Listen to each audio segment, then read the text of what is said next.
attendance, please? Yep. President Schaefer, Here. Vice President Dr. Reese, Present. Secretary Summers here, Treasury Hanser, Present. Trustee McDonough, Here. Trustee Schultz, Here. and Trustee Whitney here, all present. Thank you. Changes to the board agenda. I have none. I'd like to read a statement that the board would like to make. We all had a chance to review this and add our comments to it. Turn the volume part up.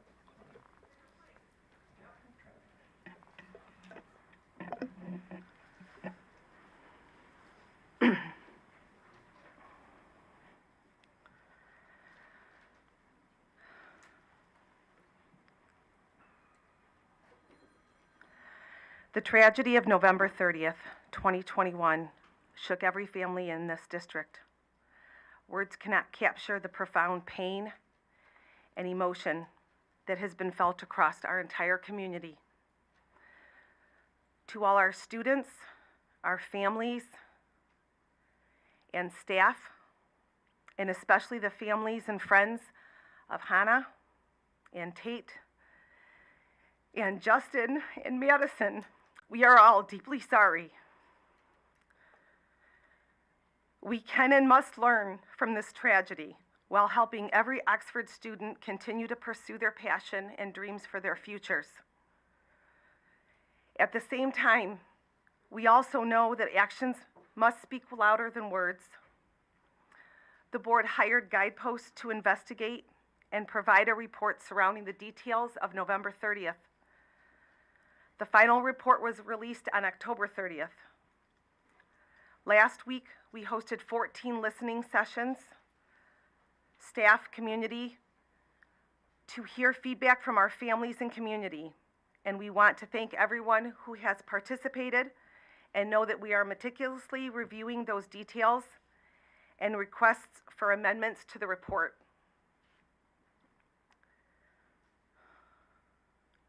We acknowledge that the overall success of the district begins at the highest level.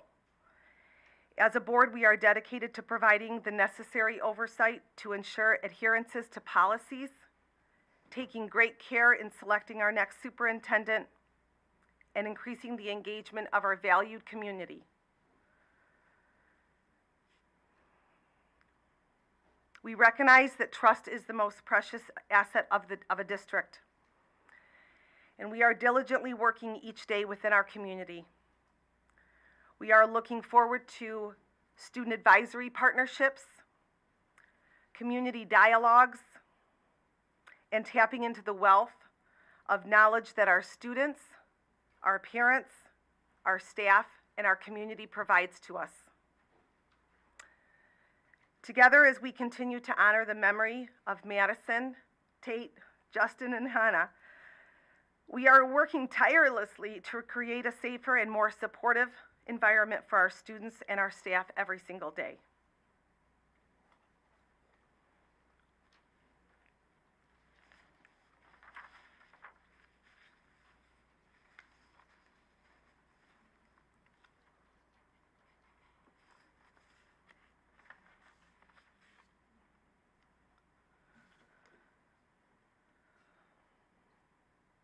I want to explain how speaking at the board meeting works.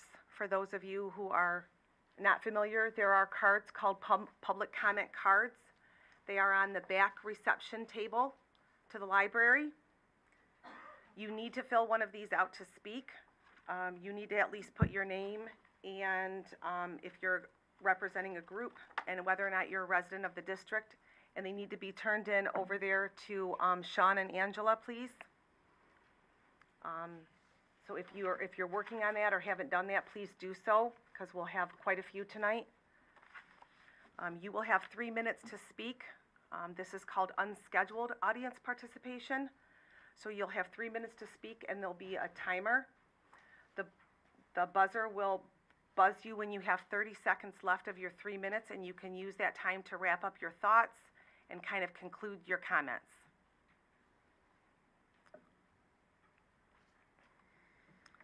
We're going to move on to the next section of the agenda. It's called scheduled public comment. This is for people who already sent us a request to speak to the board about an agenda item, not just anything outside of that, but something specific per the agenda.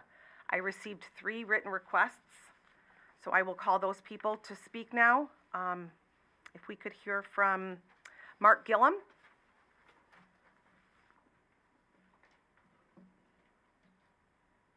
Okay. Next, we will move on to Marissa Prince.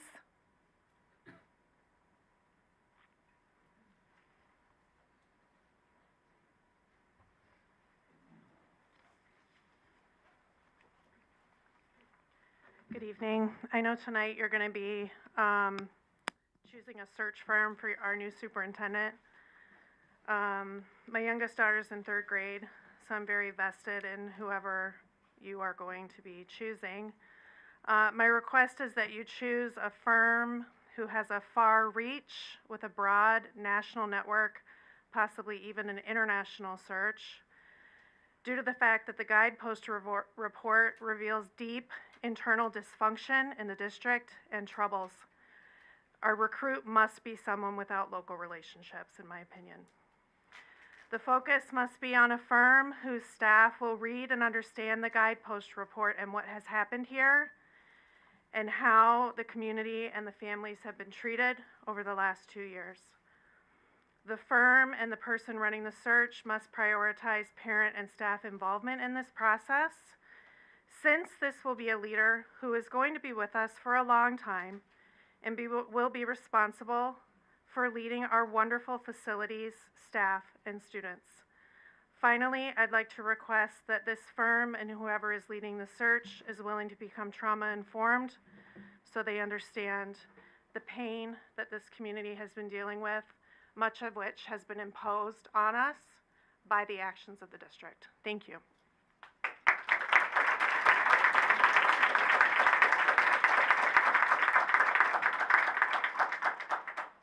Thank you, Marissa. Kelly Myers.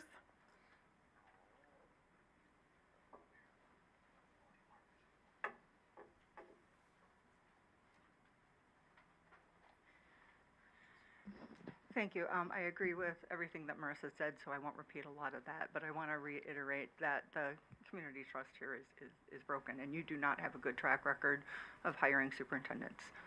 It started with Skilling, it went to Throne, it went to, sorry. You don't have a very good track record in picking superintendents. It started with Skilling and all of the illegal stuff that was going on there. Then you put in Throne, even though he was part of that secret cover-up with the ANSTI contract. He should not have had a job. There should have been an investigation done. And then it goes on to your next choice when Throne leaves. And again, you know, they renew the contract and then they resign, right? Nobody's ever finished.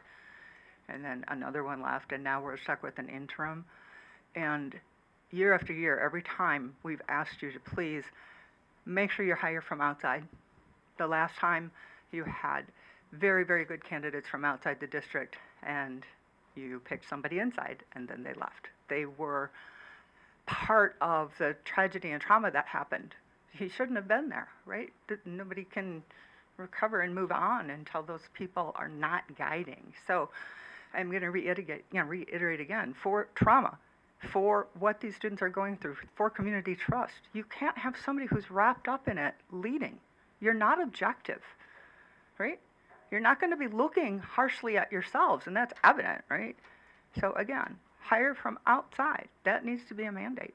And the committee of the people can't be the committee who were involved in this tragedy.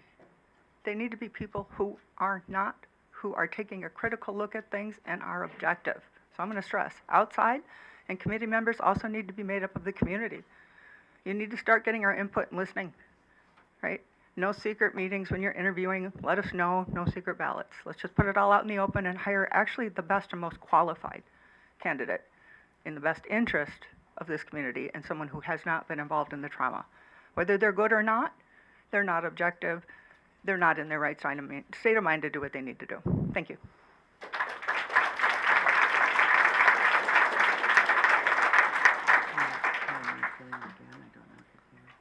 Thank you, Callie.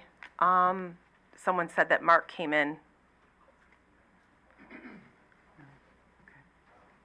Mark, did you want to speak to the scheduled public comment?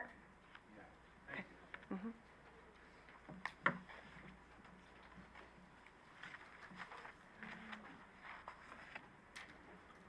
So, $3 million right here.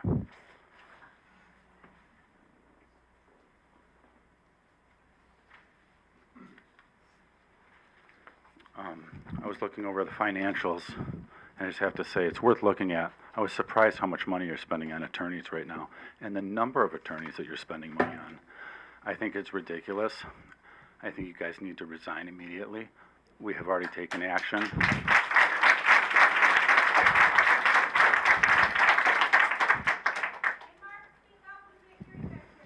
We're taking action at every level to remove you if you won't do it yourself, so the choice is yours. If you want to make this a whole public process, but what you're doing is inappropriate, and we're done. So we're happy to do the long, slow route and collect all the signatures and recall you.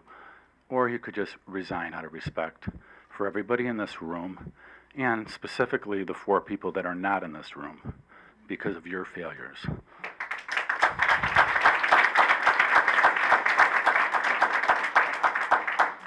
So I'm going to sit here tonight until one of you resign, or 2 or 3 or 4 of you, as long as the victims' families want to spend the night here. Because I don't really have anything better to do. I'm canceling every project I have, and guess what? You're making yourself a target in this community. And you think we're going to play nice? We're not.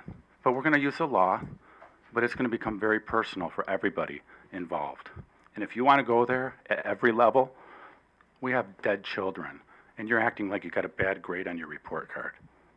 It's ridiculous, it's offensive, and you've locked the emergency services trauma response teams out of our community. Our kids have not gotten the care they needed. It's unacceptable, it's unforgivable, and I will do everything I can, not only to remove you, but to prosecute you for your crimes. So, I think I'm over my time. Oh, and just in case anybody was wondering, the Secret Service 2021 and 2019 reports are right here. Everything that we needed to know about school shootings was here. The state police warned our school that shootings were on the rise. OK to say called and said we've gotten reports that there is a countdown on for a shooting at our high school, and it was dismissed. And you start adding up all the layers, and you start wondering, what the hell were we paying any of these people for, if not to protect our children? So I don't know what everybody else is going to do, but this is my calm version, so I'm going to stay calm tonight. But I'm challenging you at every level, and I'm going to make it as personal as I have to and as public as I have to, and drag each and every one of you out of here. So out of respect for yourselves and your families, considering the information I'm already bumping into, I would resign tonight.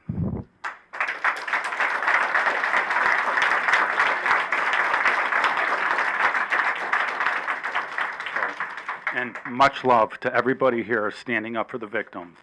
Thank you so much.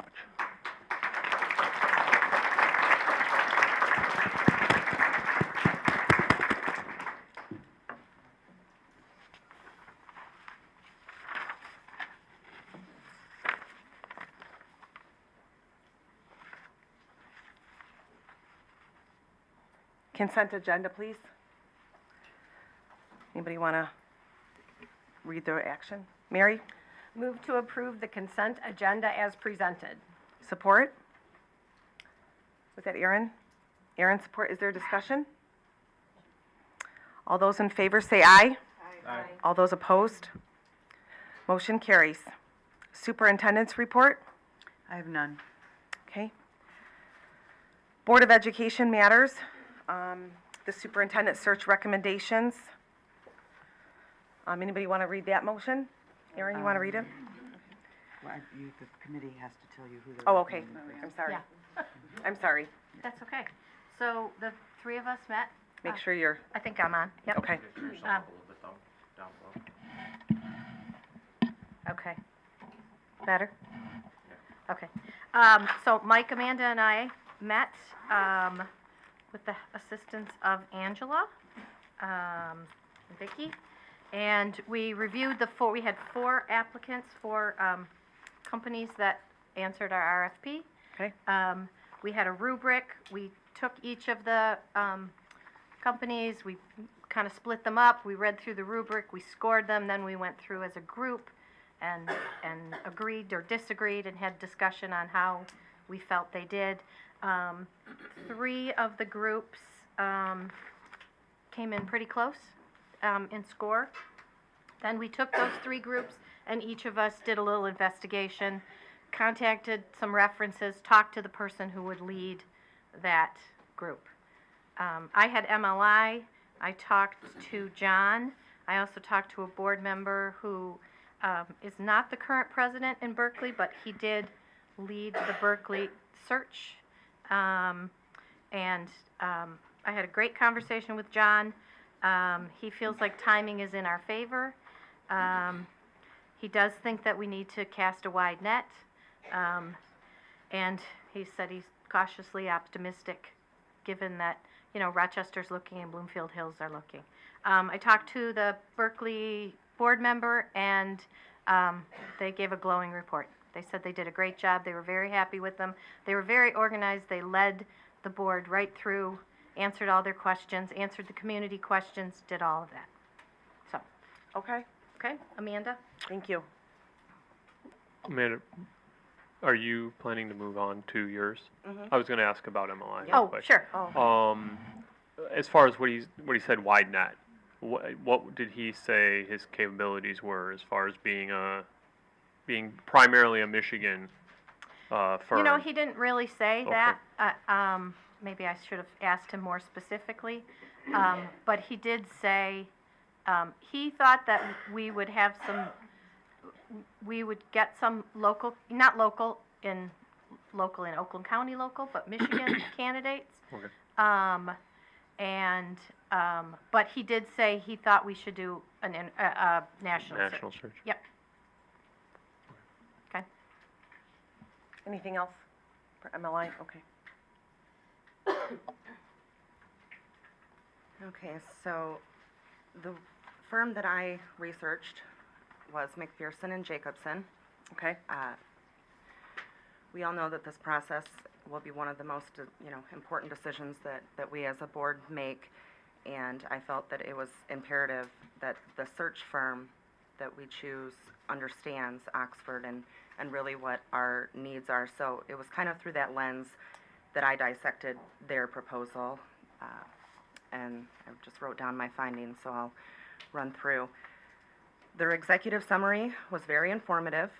They emphasized transparency, and when I spoke with Barry, who would be the lead if chosen, he reiterated their dedication to transparency throughout the process. They included supportive measures that they would provide, such as establishing performance objectives for the superintendent's first year, while explaining their protocol of tailoring to the board, as well as putting a high emphasis on stakeholder involvement, which I think is very important. McPherson has 130 consultants across the nation. They've placed over 1,000 superintendents and other officials, so they do consistently have a wide net that they cast. Over 5 years, 85% of the candidates selected are still in their roles, and then after 15 years, there is a 40% retention rate. Dr. Barry Carroll would be our lead consultant. In my conversation with Barry, again, he stressed transparency throughout the process, a desire to understand what we are looking for, and the deep vetting that is done, including calling references of references. Barry was in public education for 30 years. He served as a superintendent for 10 of those. And one thing that I really liked about Barry was his flexibility in tailoring the process to our needs, which I do think all 3 would do. But when I expressed my personal desire to have more than the standard community involvement, he agreed wholeheartedly and was very excited about that. So just noting that. One question that came up during committee was the language that McPherson used regarding their litigation record. Their RFP quoted that they have not been involved in litigation in the last 5 years, which we were wondering why they only said 5. So I did reach out to their corporate office to confirm. They shared that they have never been involved in litigation. And speaking of the corporate office, that's where the RFP originated. Barry did not do this himself. It came from the corporate office. And when we sent out the requirements for each RFP, which as you all know included the standard items such as contract, references, scope of work, I asked that we add one more requirement, that each firm submit sample questions to ask candidates. I wanted to see if each firm would take this opportunity to really show us that they value our desire to have a superintendent that leads with purpose, has a strong moral compass, takes bold actions, appreciates community involvement, and exhibits empathy. Sadly, only 2 of the search firms included this requirement, and McPherson was not one of them. In my conversation with the corporate office, I did request that they send the sample questions anyway. They gladly did and provided 2 separate lists from 2 recent searches. And in reviewing those questions, it's very clear that they do heavily tailor to each district. The questions were not nearly identical. They really conveyed a different picture of each district, and you could get a very good sense of what was important to each. So I did appreciate that. In the section asking if any challenges are to be anticipated, McPherson commented that they do not expect any. Other firms included realistic challenges, which I appreciated, and while I understand this is somewhat of a sales pitch, I would have preferred a more honest answer from them. McPherson's contract is comprehensive and customizable. They include a 2-year guarantee in which if the superintendent leaves for any reason, they will perform another search without cost except for expenses. Their estimated cost for this search is $23,000, which includes fees and expenses. A limit can be placed within the contract, which is important to avoid runaway costs. McPherson also offers an option for administering personality strength tests to the candidates, which not all firms included. I am sure that they would upon request, but I do want to note that I think that this is important. One final thing to consider is that McPherson is based in Nebraska and does have an extensive list of previous searches. Most are in California and Colorado, and they have not yet been employed in Michigan. So that is my synopsis of McPherson and Jacobson. Just Okay. a quick question. Interesting. Can you provide the scores that the committee gave for all 4 of the firms? Sure. So Just we- McPherson had a 33. Okay, what was the scale out of? 40. 40. Okay. MLI had a 34. Mike, I believe yours was 37. Yep, 37. Yep. And none of the 3 that we picked had any litigation history. So McPherson specifically said in 5 years, so that's why Amanda questioned them. The other agencies, or the other companies said no litigation. And what was the cost for MLI before we jumped in? MLI was approximately 12,000.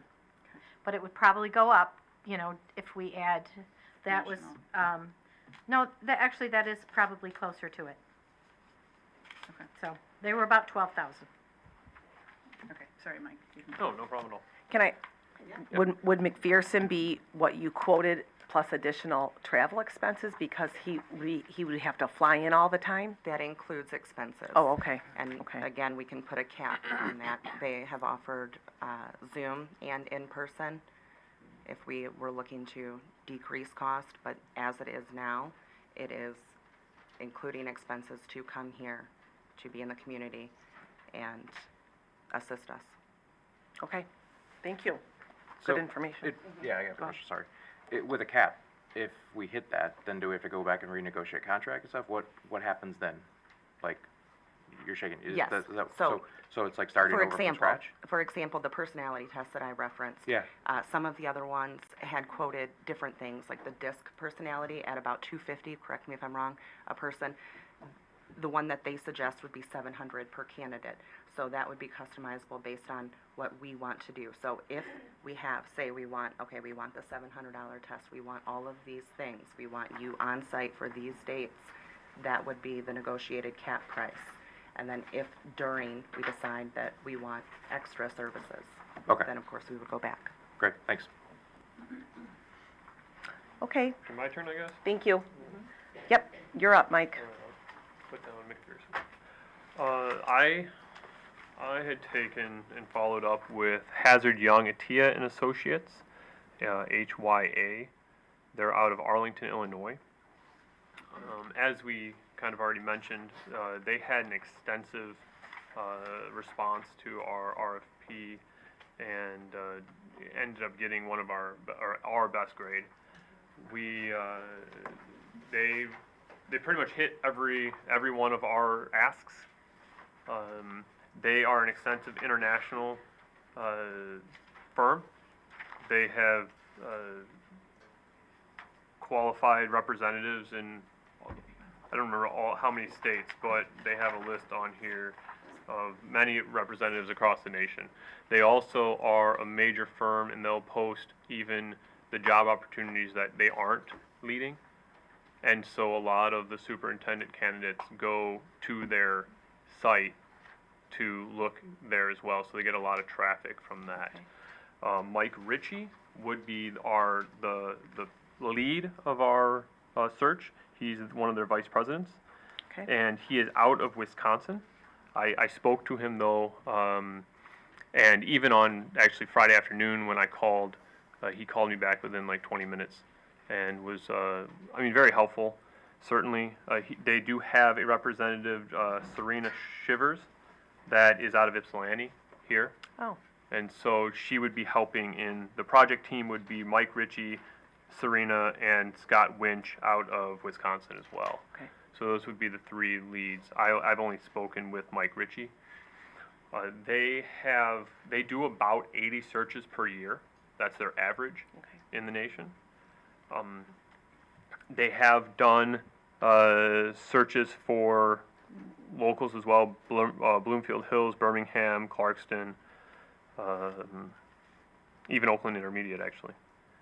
So some of those schools local. I did call some of those. I spoke with I spoke with a few of their references. So they gave us specific references in the back. I spoke with two of the board presidents that they used, one in Colorado and one out of Wisconsin, and pretty much had all great things to say. Both happened to have candidates that were selected that were out of state, that moved from out of state. And so that was one of the questions specifically that I'd asked them with their national footprint. How often do they still see candidates coming, willing to move around from state to state, right? And Mike said that is, that's one of the things they have. They're very good at their networking and understanding what candidates are out there and who would be willing to do something like that. They let's see. One of the things, obviously, they posted in the RFP, but also was brought up by each of the references that I spoke to, was their community engagement prior. And so they have a lot of community engagement workshops. And one of the ladies I actually spoke to today said that they did a really, really good job at painting the picture of the district and what they were looking for, so they could accurately get candidates right, because it's a two-way street. Yep. And so, and they have, they certainly have that ability. They do, their normal fee is capped at $21,500. They do have a travel fee. It's posted here a maximum of $4,500 in addition, but they say $2,500 to $4,500 is usually closer to the lower end of that, especially if they can utilize Zoom for anything. But also they do have Serena in local, so we would have that support as well. But Mike would be here for those community engagement, both with the community, with the board, and with the staff. They have different workshops to kind of get that full rounded picture of what the district's looking for. Let's see, what else? They were the other firm that provided sample questions. Okay, And so that was a positive on their end, certainly. They definitely tailored their response to it was very easy to go through as far as what we had sent them as the request for our formatting. okay, And it was very easy to go through this and understand exactly what they had to offer, but also answering the questions that we had asked. They also have post-appointment services. I do need to follow up on Mike. Our conversation got cut short a little bit on Friday afternoon, but they understand that transition period for a new superintendent is critical, and they have kind of an infrastructure and transition dashboard for the new superintendent to kind of help with that transition. So that was another positive on their point of view.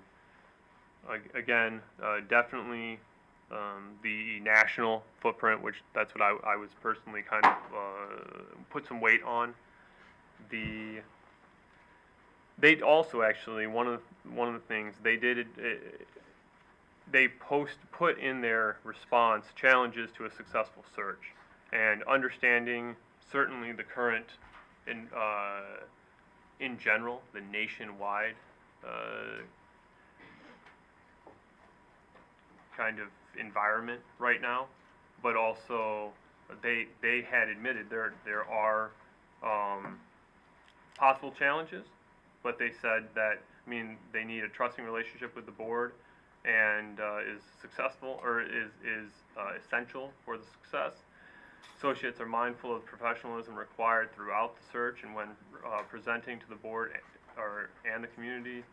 Additional associates are unwavering in their belief that this is the board's search and will do everything possible to create and conduct search according to the board specifications.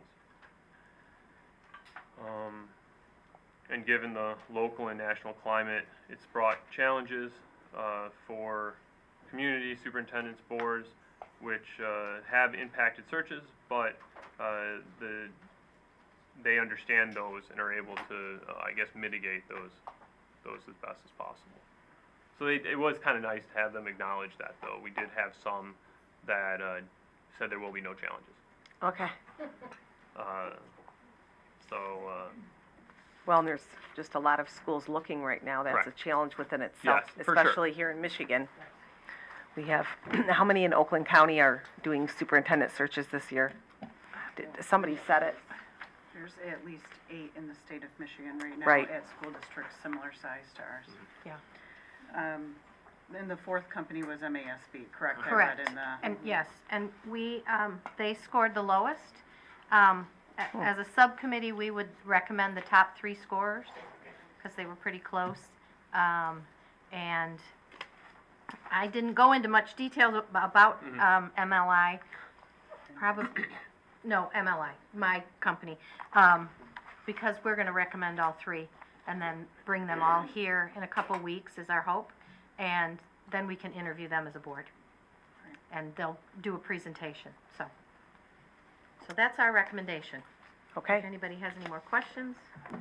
Yeah, and certainly if any of you have questions specifically to an individual company, or right now I've been the point of contact for Mike, and so if you have a question for HYA, send it off. I can follow up with anything in the meantime, so he can be prepared for the meeting. okay. And it actually might be nice, sorry, James. Nope. If you guys all had these packets, these 3 packets. Oh, If okay. you would want them. Okay. Yeah, my only question was like, who did we use last time? So we used MLI. MLI last time, Okay. to do our search, and, they did daytime, Right. Okay. pardon? Okay. No. So, No, that's fine. They that's fine. did daytime, That answers my question. they did opportunities to meet with staff and students and community members during the day, during the evening. They did a lot of different programs. And then also, they helped me in recruiting an interim, which they did not charge us for. They did just to help us and support us, so. Okay. All right. Thanks. So the motion, I'd be happy to make it. So just Okay. to make sure I'm making the names right, it's McPherson, Hazard, Young, Atia, and MLI, correct? McPherson and Jacobson, if you want to be specific. Jacobson, thank you. All right. I Okay. move to approve the Superintendent Search Committee's recommendations to invite the selected search firms, McPherson and Jacobson, Hazard, Young, Atia, and MLI to present their proposals to the board on November 28th, 2023. Can I have support? I'll support it. Discussion? Okay. All those in favor say aye. Aye. All those opposed? Motion carries. Unscheduled public comment? Heather, I might, real quick, sorry. So would we each individually follow up with ours? Yes. I think the thought was to have them back in 2 weeks, in the meeting in 2 weeks. On the 28th, is that the 28th? Yeah, I would like to make a suggestion for that meeting. Typically, a firm needs 20 to 30 minutes to present to you, given questions that you might ask them.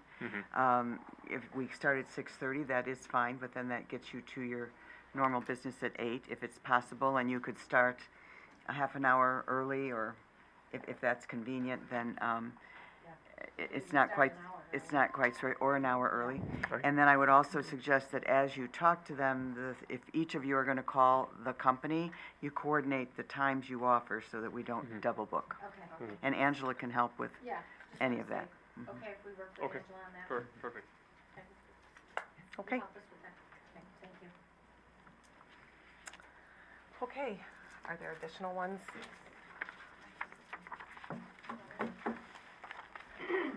Buck, are you ready?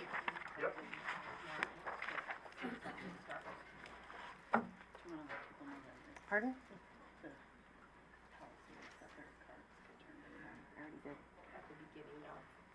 Okay. Okay, so are all the cards turned in? Just one moment before you start. So after the first unscheduled audience participation speaker speaks, then we're not collecting additional cards. Is everybody good? Cards to turn in? Let's do it, man. Everybody good? You guys good? We're good, Buck, go ahead. Okay. This is our community.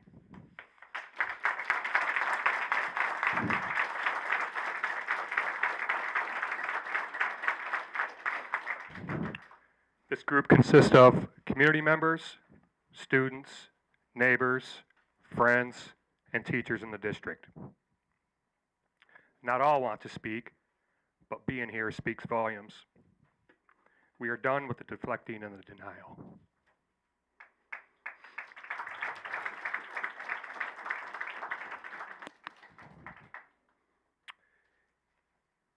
In your apology, I didn't hear we failed. Because you did fail. You failed our kids and our community.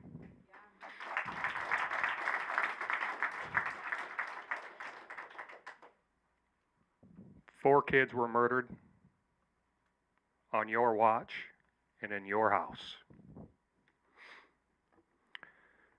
I could flip this around and think, from your guys' point of view, how do we know this is going to happen? Well, if you're doing your job and monitoring your business of kids, because that's the business you're in, is kids, and understanding the industry trends, November 30th never happens. As you would have had threat assessment in place, here are some stats for you to prove that you should have had threat assessment in place. According to the 2021 U.S. Surgeon General's advisory, high school students reported persistent feelings of sadness or hopelessness increased by 40% from 2009 to 2019. During this same period, students seriously considering suicide increased by 36%. As of 2019, nearly 37% of high school students reported having persistent feelings of loneliness, a 97% increase from 2012. So us not having threat assessment in place is unacceptable. The research is there. Do it. I do have some questions on the scope of work. It was a narrow scope of work, and Guidepost was not asked to, for the most part, from 30,000 feet, it's investigate before the shooting and the day of the shooting, and not necessarily investigate what happened after the shooting, correct? They reported on it, but they weren't say, yeah, they didn't give a thumbs up or thumbs down on how the responses were after, correct? Are you talking report 1 or report 2? I'm talking report 2. Okay. I'm talking this last report, okay? So, I have a lot of questions on the response because seconds matter. My first question is, my son was shot 1 minute and 3 seconds after the shooting started. Wolf didn't make the announcement till 1 minute and 37 seconds.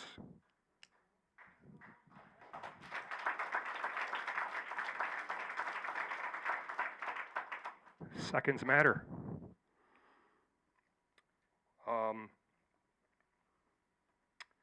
You know, I think when we, and I kind of understand that you guys have been put in a bad spot by our government. They've kind of kicked this right down the hallway at you guys.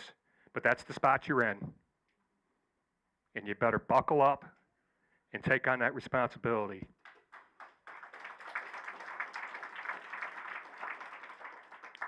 So, lives could have been saved. From what I'm seeing, lives could have been saved after the shooting started. And they weren't. Another quick question I have, why wasn't anybody manning the surveillance video? Because that is the most important part here. When everybody has eyes on the shooter, you go anywhere in that school, you can be on the other side of that school in 30 seconds. Nobody was manning the surveillance video. So, POTS was, you know, we're not even going to get into the whole POTS thing, but, you know, why don't we get these questions answered? So I'm going to reach out. I'm calling on our governor to start an immediate investigation on the system response.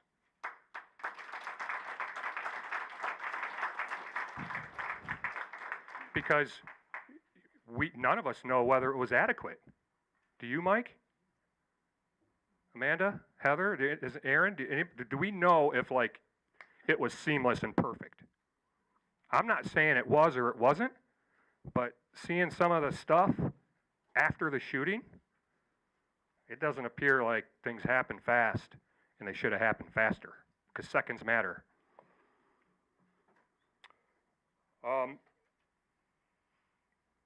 We need to learn from this and prevent the next one. And Vicki, we touched on this in the last meeting. You know, threat assessment's in place now, and that's awesome for our students. But the fact of the matter is, 65% of the people didn't speak up. So we don't know everything about November 30th. And we know zero about the response after the shooting. So we haven't learned from November 30th.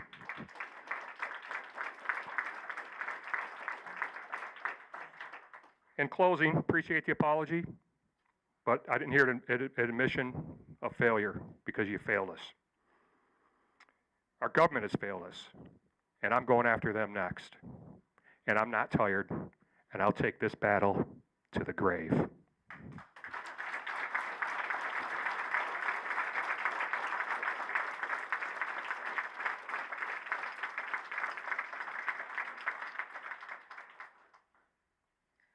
Morgan Maxwell.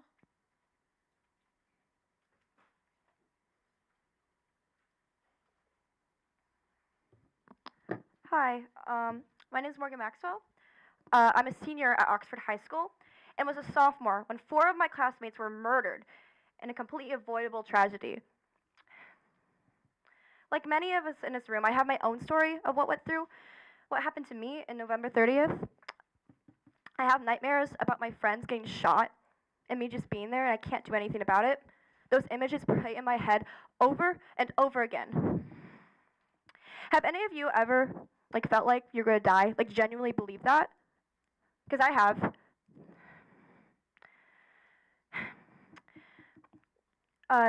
this should not happen to me as a 15-year-old girl, let alone at her school. Now, obviously, I'm traumatized and have to deal with the guilt that 4 people died in the same building where I go to school, in the same hallways where I laugh and talk with my friends every day. And you would think after such a traumatic event, the school board would do all they could to hear students and what they have to say about the tragedy and what can make them feel safer at school. But yet again, I'm left disappointed again. Not the first time. Sorry, I'm nervous. Now, I was I was one of the very few people who read the report, majority of it, but it was very long, and I have pre-calc homework to do, so I didn't read it all. But I read enough to know about the policies, and the lack of execution failed me and the people at Oxford High School that day.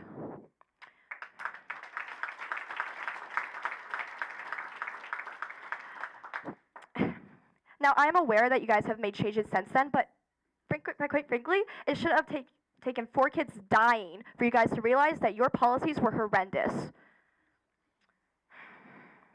Now, I haven't seen one opportunity to see that students or teachers, their considerations and what they have to say, take into account. I simply cannot understand why the board prioritizes the opinions of people who were not there that day instead of us, the survivors.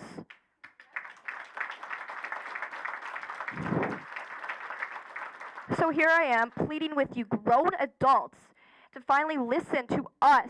You sit in those chairs thinking that you're the voice.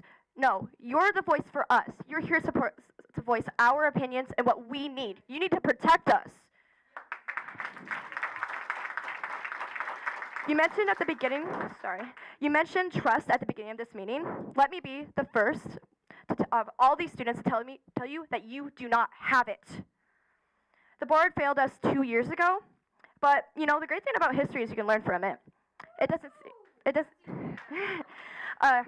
Unfortunately, it doesn't seem like you have, but maybe things can change. So please learn and listen to us when we say we have something to change or opinions that we have. Thank you.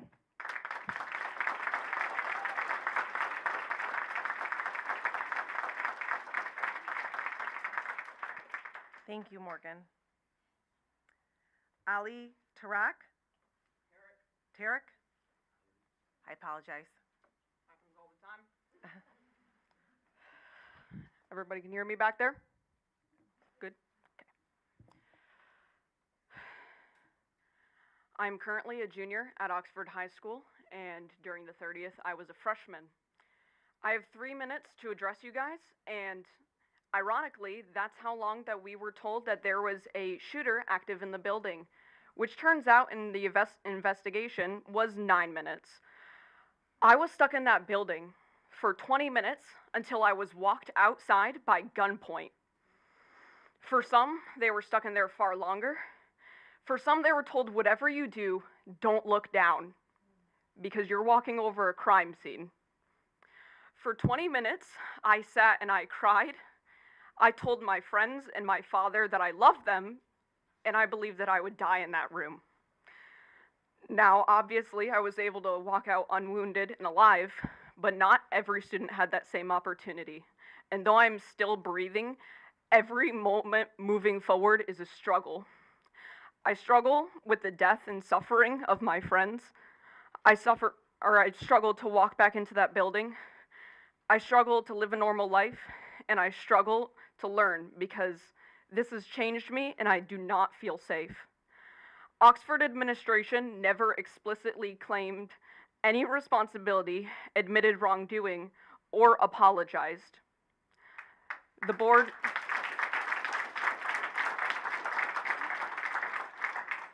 hired private investigators whose investigation highlighted Oxford High School's failure to follow protocol and the glaring mistakes made that day. What happened November 30th was completely avoidable. They were supposed to keep us, or you were supposed to keep us safe, yet you're also the same people that keep denying us the security, help, and closure that we need and deserve. You have a duty. You have a duty to serve the students and the teachers who teach them, to oversee our education and our safety. But time and time again, you fail to create an environment where students can learn and where students can feel safe. What you can do is you can discipline yourselves and hold those responsible for letting this happen accountable. You can listen to students and staff who were there that day, and you can support us now rather than never, because clearly we do not feel supported. You have an opportunity to right the wrong that is clearly in front of you. You can fix this for Hannah, for Tate, for Justin, for Madison, whose lives ended because of your negligence, for Phoebe, for John, for Riley, for Eli, for Kylie, for Aiden, and for Miss Darnell, whose lives are forever altered by your negligence. For every student, for every staff member, for every person who was there that day, and for their families, whose lives will never be the same as you continue to live on, unchanged. And you know, they say that time heals all wounds, but really, time only makes the pain less apparent. The pain can only be fixed through conscious change and effort and justice, which will allow our community to heal and to move forward. Thank you for your time.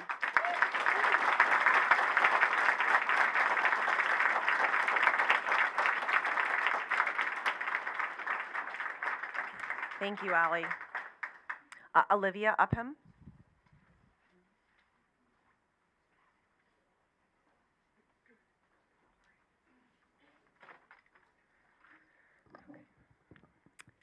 My name is Olivia Upham. I attended Oxford Community Schools from preschool until I graduated from OHS in 2017.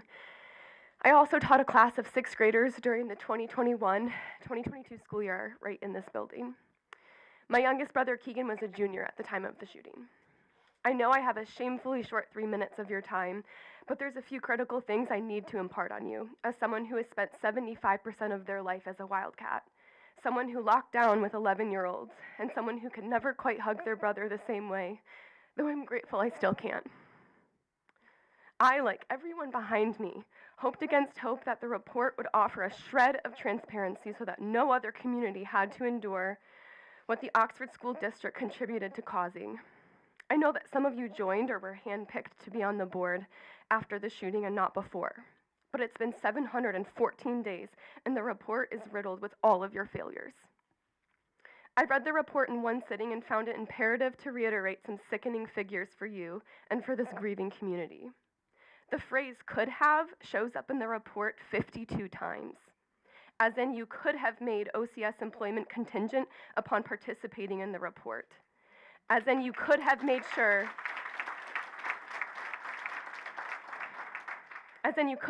your EOP was up to date. The phrase should have shows up in the report 101 times, as in you were supposed to act with integrity, competency, and the bare minimum as to what is expected of a school district. The word failed shows up 42 times. The word failure shows up 38 times. The phrase the district did not shows up 11 times. The word responsible shows up 46 times, as in responsible for having the correct trainings and procedures in place, as in responsible for kids and educators' lives. Perhaps most damningly, the word refused shows up 62 times, as in refusal to do your jobs, as in refusal to contribute to the pursuit of truth. Those key words and phrases show up for a total of 352 instances, choices, and decisions that reflect negligence, an abuse of power, and if I'm being honest, explicit cruelty.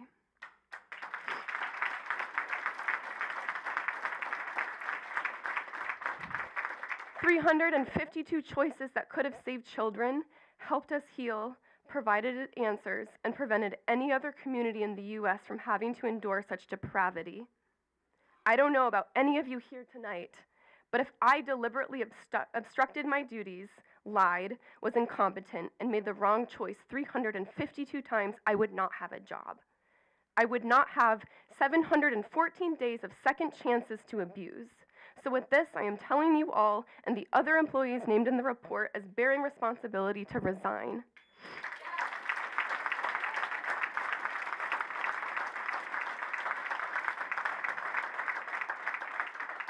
352 documented failures. The true total is infinitely higher.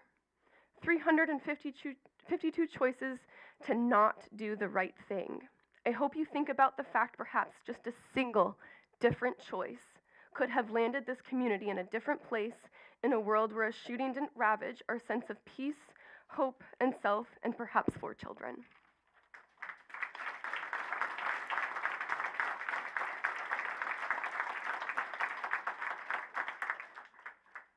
Thank you, Olivia. Callie?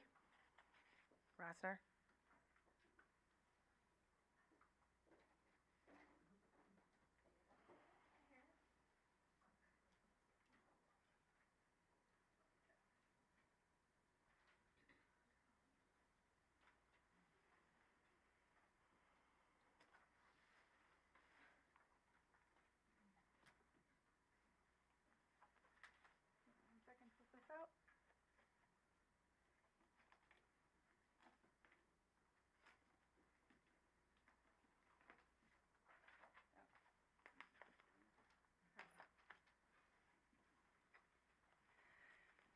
Okay. Now I'm starting. Okay. So, I heard a couple things in the forums. You've heard me speak a lot. And I heard a couple things in this last community forum. One of them was that there's no law saying you have to do threat assessment. And the other one was about you really can't do anything about these employees, right? Liar, liar. You set the school on fire. You're lying. You're lying. So I'm just going to get to a couple of the basics here. Let's address you can't do anything. You can't do anything about the employees. Policy 3362.02. Your policy that you know about. You told us this. You lied to us, but you know this policy's here. In the guidepost report, it says all the new employees, all the employees sign a thing, say they did it. They know it, right? That's the one specifically mentioned. First line, all members of the staff are responsible for maintaining a safe work environment and participating in investigations as necessary. First line, your policy. You told us you couldn't do anything. All staff. It says the superintendent and the board's responsible for enforcing it. It says that you're supposed to evaluate people at least yearly. You evaluated these people within the last 2 years and they still have a job? You're supposed to evaluate them on their responsibility, their professionalism, the responsibility to the students and the school community. You can terminate them. You can discipline them. You have responsibilities. And it said you shall. You shall. If you suspect somebody did something wrong, you shall. You knew darn well for the past 2 years, you all failed. You know the policies, and you ignored it. You didn't do you shall. You hid. The second part is about the law and threat assessment. This is my expertise, right? You weaponize words. You're telling me there's no law for that? Oh, absolutely there is. There's a big difference, right, in how you weaponize this. You want people to believe that. It came all the way from the President of the United States. And it said, you shall, as a school district, identify threats to your school district, and you shall write a plan on how you're going to keep the kids safe. And I can go into a lot of details afterwards if people want an education session. But that's the law. And it says, you're going to decide how you do it. And then they put out all these documents, document after document, how to do it. And they gave that to you, right? Secret Service, federal government, CIA, Michigan Office of School Safety, right? Threat assessments, how to do it. All this stuff was provided to the school district. And more. Avoiding violence using threat assessment. Oh, 2019, 2018. Letter after letter from the Office of School Safety and the Michigan law that says you have to have an EOP for your school and your district. You didn't have an EOP, right? Oh, no, wait, you did. You didn't follow it. The law says you have to identify it. You failed to identify it, right? You chose threat assessment. It's in all your policies. I have them here. You made that obligation in the EOP under your mandate under the law to identify how to keep kids safe. So you had that choice to do it. So yeah, that is a law. Don't weaponize the word and tell me there's not a law, when actually it says you have to keep them safe and you have to figure out how to do it. And then you chose back in 2015, 2016, 2019, and you failed to do it, right? So you sit there and you think we're dumb. You think that they're going to put a law that says you have to do a threat assessment. The law says you have to keep kids safe, right? So, where are we at on time? Okay, I'm done. I now understand.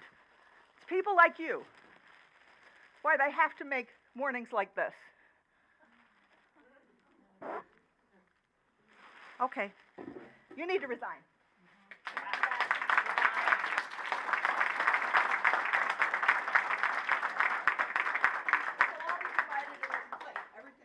Okay, thank you, Kelly. Avery, is it Bluenstein, I'm sorry. Avery Bluenstein.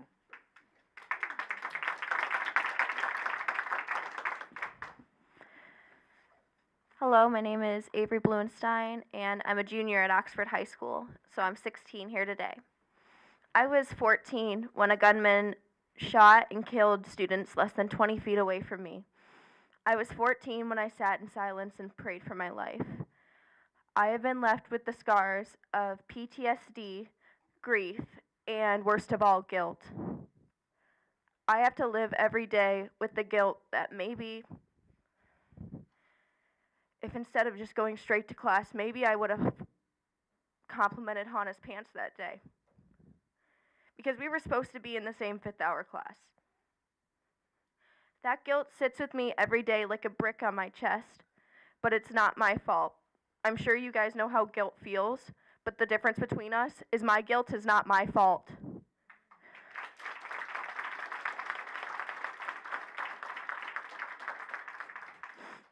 I am here today because I am beyond disappointed in the school board. I go to a school where 4 students were slain outside my history class. And yet, there is Rep. Josh Shriver, who is now working in the district. He has voted against safe storage laws, against common sense acts that could have prevented this tragedy at my school. His presence at my school is an insult to me. It's an insult to all of us here.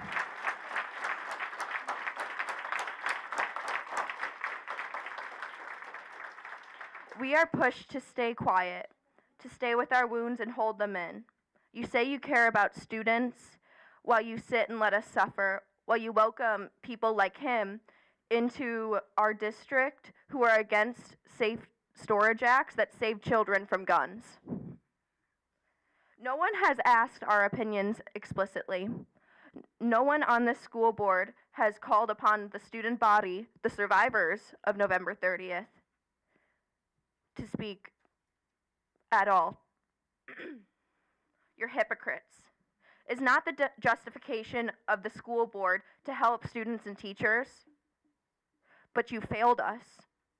You failed Hannah, Justin, Madison, and Tate. Silence does not save lives. And we weren't silent because before November the 30th, we knew there was rumblings through the school that there was going to be a shooting. And I explicitly had a teacher tell us that we were being dramatic. We want our survivor voices heard. We need expert trauma counselors to help us heal. We need representation for our voices to be heard before the board. We need inclusive school collaboration processes so students can work with administration to create a new school culture, characterized by safety for all and transparency to rectify the failed protocols that contributed to this tragedy. I am beyond disappointed because I live my life with a sense of guilt, fear, and I always know where each and every exit is in case the gunman enters. They're right there and right there, by the way.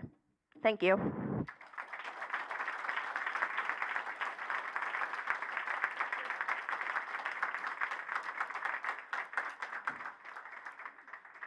Thank you, Avery.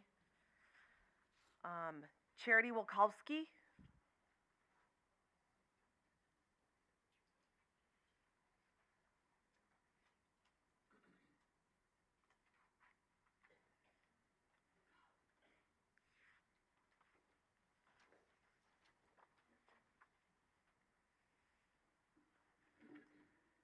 All right. I'm here in support of the families. I'm just a mom from a neighboring community to Oxford, and my heart breaks knowing what happened to these young people and families that dark day almost 2 years ago. The families who lost their children and have been asking and pleading for answers, only to be met with silence, redirection, ignorance, excuses, a blocking of every inquiry, and utter lack of compassion. I wonder if we could put ourselves in that situation for just a moment. Your world is shattered, but you are expected to go on without your child. Each day, 1 foot forward, and all you're asking for is an apology, an explanation, accountability, assurance, so maybe the healing process can begin. These families have been in despair and heartache, the kind I can only imagine. Please, someone within the Oxford administration, do the right thing and give these families what they are asking for. I am praying that someone who has the knowledge and authority to do so, to choose honor and integrity over fear and intimidation. To those families who have lost your children, your sibling, your family member, your friend, your world, we are still here. We see you. We pray for you, and we are with you. Thank you.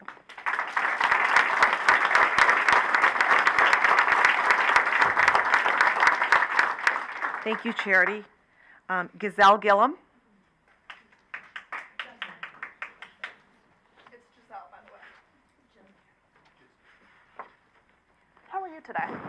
Good, how are you? Not great. Okay. Hello, my name is Giselle Gillum.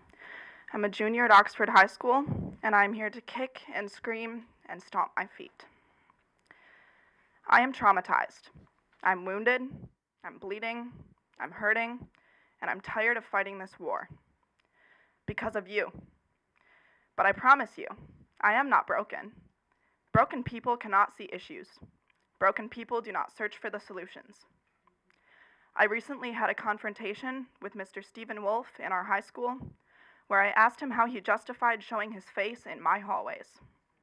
His response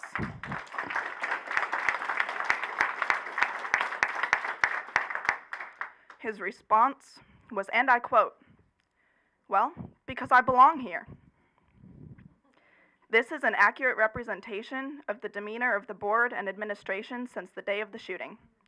You have failed us. You are responsible and guilty of wanton indifference and gross negligence. You ignored red flags and failed to educate your team and take action to enforce emergency response and threat assessment protocols. You failed our children, and now you have the blood of 4 and a lifetime of trauma for 1,800 more on your hands. And somehow, you justify strutting through my hallways in my community, prideful, with a sense of belonging. You do not belong here. Your faces are my greatest triggers. When I look in your eyes,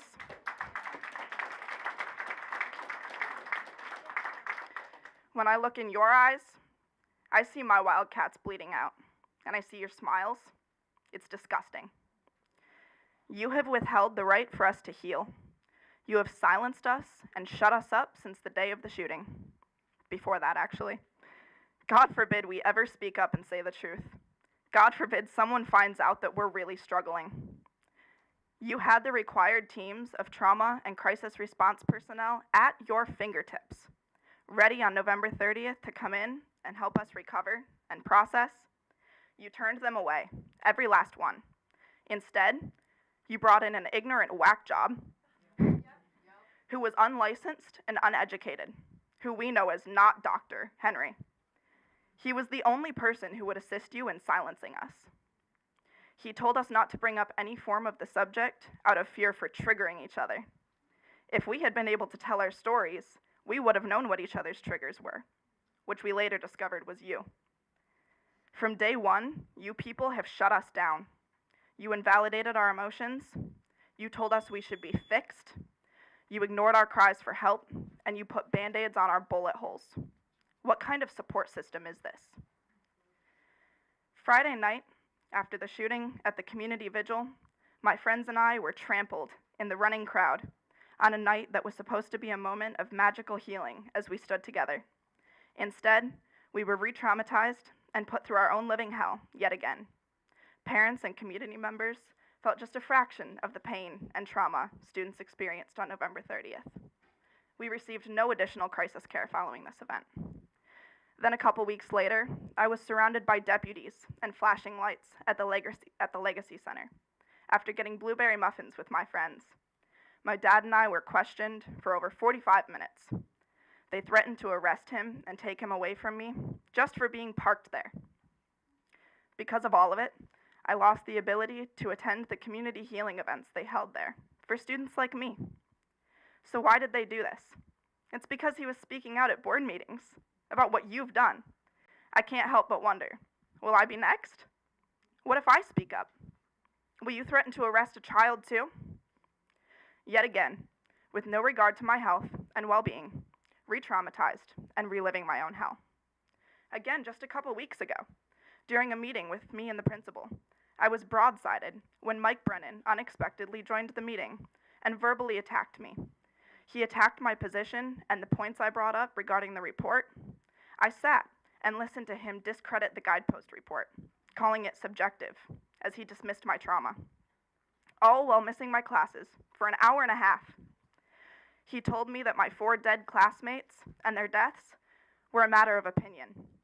He told me that accountability, blame, and responsibility are subjective. He pushed and continued with his aggression until I reached means of unconscious self-harm and had blood dripping down my hands. My own principal had to intervene with tissues and gasped at the sight of what his words had managed to do to me. Once again, with no regard to my physical or mental health or my well-being, re-traumatized and reliving my own hell. After the release of the independent investigation, every student was pulled straight back to November 30th of 2021, reliving the feelings, the emotions, the flashbacks, the visions. It all came right back. After the shooting, we received money and ribbons, free meals and prayers, community gatherings and missions to restore our innocence. But after reading the investigation, after being pulled back and reliving it all, but worse, because it's real now, we were met with nothing but essays and math tests. Life carried on as normal. I would like to highlight that neither directly after the shooting nor after the release of the investigation were we provided with the mental health and trauma response care that we should have been.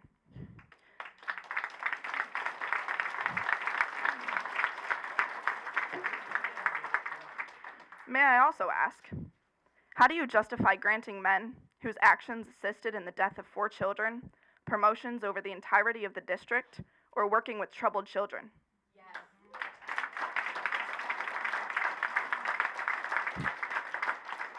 We see where your priorities and your loyalties truly lie, and it's clearly not in the well-being of the students. I recently came across a list of values on the front page of Oxford Community Schools' website. They're posted as follows. Values: trust, integrity, commitment, collaboration, honesty, and accountability. You must understand, the definition of trust is the firm belief in the reliability, truth, ability, or strength of someone or something. I do not trust you. I do not trust any of you. I find it rather comical that after all this time, you justify using those 6 hand-picked words as the face of this district. Until the day I die, I will fight. I want closure, and I want to heal. I want to be a survivor, not a victim. I want to be able to get an education and have an attention span to comprehend what I'm learning. I want to laugh with my friends and feel genuine joy again. I want to make memories and be teenagers. I want my innocence and my adolescence back. You have robbed us of it. It will never be the same. But right now, we have nothing, and we have the right to something. We'll never be just kids anymore. We search for every exit in public places. We scan and assess every person looking for the next threat. We're always paranoid and on edge. Feels like we never get a break. And somehow, we're expected to walk back in that building every day and comprehend what we're taught. We're expected to be giddy and normal and smile so you look good. God forbid we're acting off that day. We're asked how we can be fixed. Our trauma can't be fixed. We rush from class to class and our heads are down. It's not the same. I miss our normal. Although it will never go back due to your gross negligence, we have a chance at some version of it if we can heal. I want you to bring in the licensed professionals that we were supposed to work alongside since the day of the shooting and bring us the healing and the closure that we deserve. I want every single person responsible held accountable and removed from the district entirely so I never have to look at your faces again.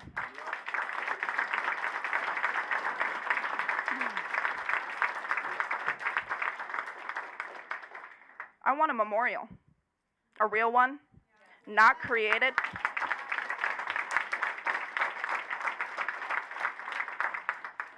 Not created or overseen by the board or the district or anyone involved in the shooting, to be placed front and center where we want it, with full-size images of the faces of Hannah, Tate, Madison, and Justin. We must remember them. Their smiles are not my trigger. Yours are.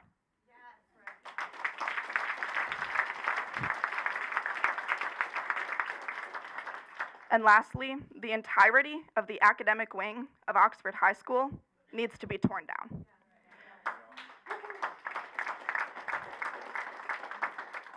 You would never request a veteran of war to step foot where his brothers lost their lives.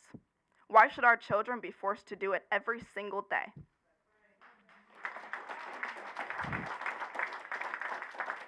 Your solution is a boarded up bathroom, a new coat of paint, and some new carpet. Why? Because you couldn't get the bloodstains out? Unacceptable. My name is Giselle Gillum. I'm a junior at Oxford High School, and I'm here to kick and scream and stomp my feet.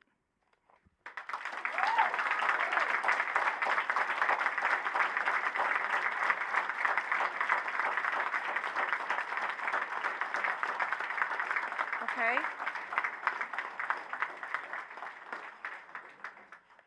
Jill Johnstone.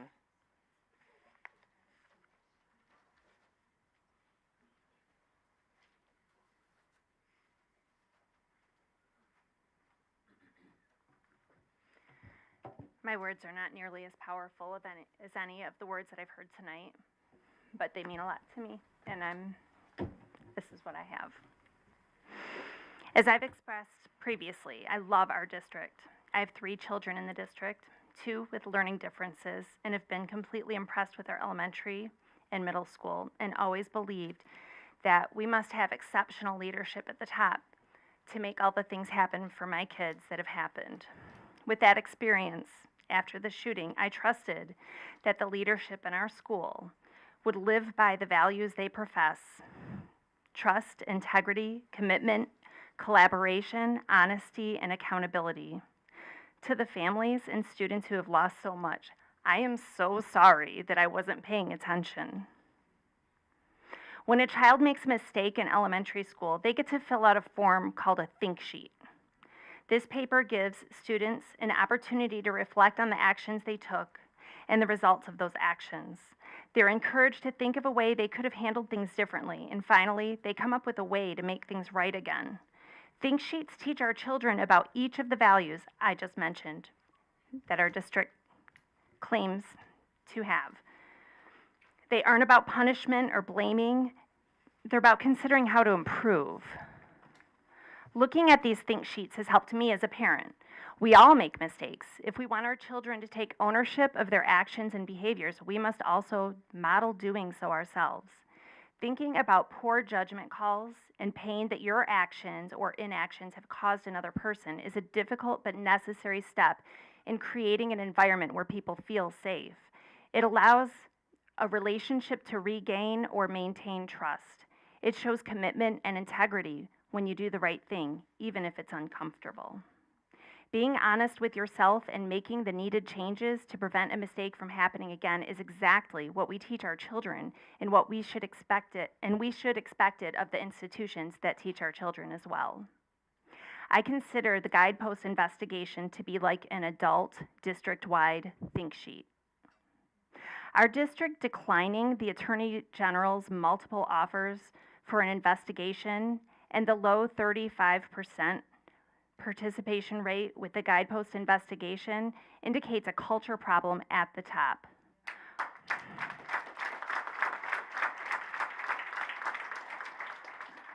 Why would people who have dedicated their entire careers to children not feel compelled to participate in an investigation that could help make our schools safer in the future? Why would our district not want to complete a think sheet? We've had 2 years of opportunities to collaborate with students in our community to ask for the support and the help that our district needs. We didn't take that. There's nothing we can do to bring Tate, Hannah, Justin, and Madison back. We can't erase the scars of the wounded students and teacher, but we can help heal these families. We can continue to ask our schools to live up to the standards they expect of our students. We should accept nothing less than a culture that allows our schools to be the best they can be. This culture would utilize the qualities our district prides itself on, and I ask our school district to analyze all of its actions and take ownership in the areas that need improvement. Thank you.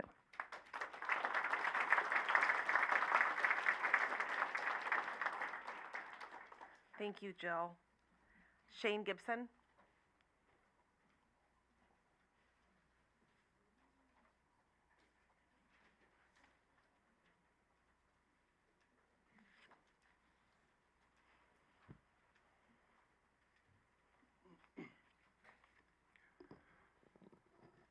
Good evening. I'm a concerned parent of 2 kids in the Oxford School District. They both attend the elementary schools. I was going to stand up here this evening and talk to you guys about accountability. Somehow I feel like it's falling on deaf ears, as it has for the last 2 years. So really, what I'd love to do is point out the amazingly brilliant and brave young people that have come here tonight.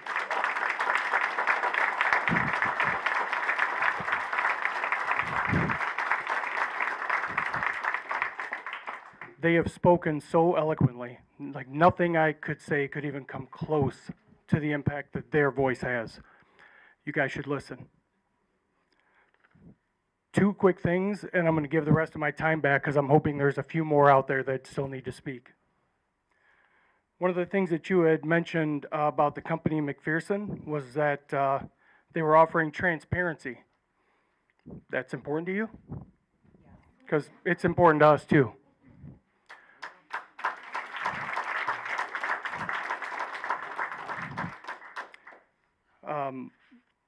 HYA, I think, was the company that you had spoken about. You used the term trusting relationship with the board. Where's our trusting relationship with you?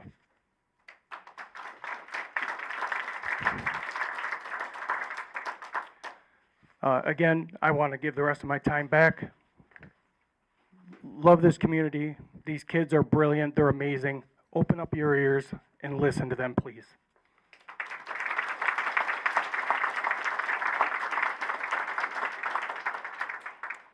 Thank you. Kara Erskine?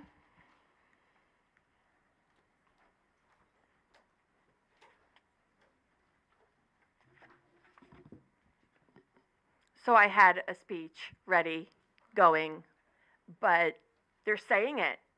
I don't understand how these kids get it, and you as adults do not.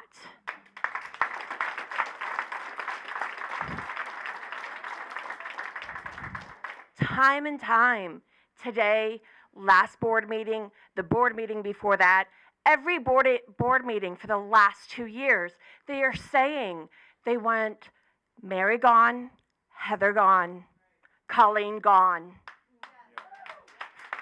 Wolf gone, Hotchkins gone, fine gone. These are the people whose inactions contributed to not only the death of our 4 students and these parents who lost their kids. We got Madison. I know you know the names. Tate, Hannah, and Justin. But we also have, like one of the other students named Phoebe, Aiden, John, Riley, Elijah, Kylie, Keegan, and our teacher Molly. And you're just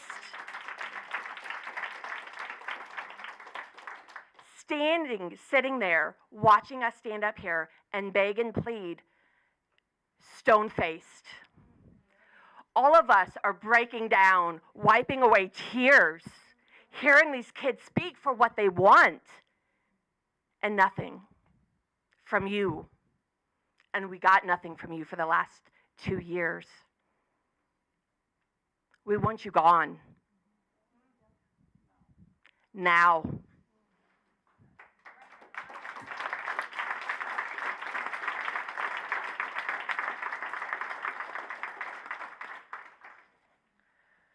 Okay, thank you.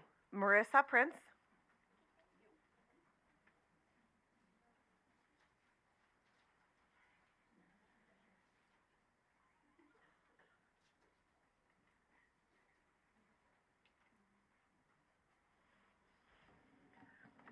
I love our high school students so much. I miss being your lunch lady, seeing you guys at lunch. I'm here to let the board know that this community is totally united. Totally united. Behind these families right here, and whatever they need and whatever they're asking for from this institution. So what they want is what we want, okay? So there is zero division, nothing. No political parties, no debates on things. There's only unity amongst this community. Do they want their lawsuits settled right now? Then that's what we want. Do they want an apology that is sincere and meaningful from this district? That's what we want. Do they want one acknowledgement of every specific failure? Then that's what we want. Are they asking for specific resignations? Then that's what all of us want too. Do they want terminations of employees? Then that's what we want. Do they need help with their memorial garden that they're going to have to build since they were failed by the district on that too, to honor the children? Then we're going to help with the garden. Do they want us to become organ donors to honor Justin's gift of life to other people? Then we're going to become champions for organ donation too. Do they want us to become champions for peer-to-peer mentoring organizations so students don't feel lonely and support 42 Strong? We're going to do that. Do they want kindness to be spread through this world like wildfire to honor Madison? Then that's what we're going to do every day. If they want legislative change and letters written, we're ready. We've got stamps, envelopes. We'll do that. Do they want elected officials replaced, including members of the school board? Then we're ready to do that too. Do these families need protection and insulation from further cruelty from this institution? We'll protect them. We have waited 2 years for these investigative findings to tell us what all of you already knew. You already knew it. We didn't have to pay $3 million to find it out. It was all there. We paid people to come in from New York, I guess, to write it all down. But it was all there. These campus murders were avoidable. These poor kids, they didn't have a chance.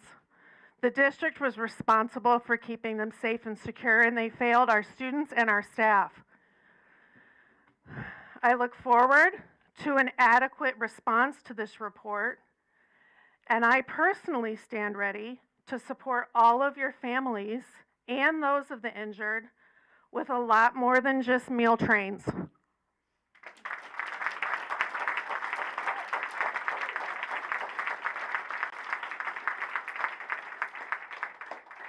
Thank you, Marissa. Kristen Carr.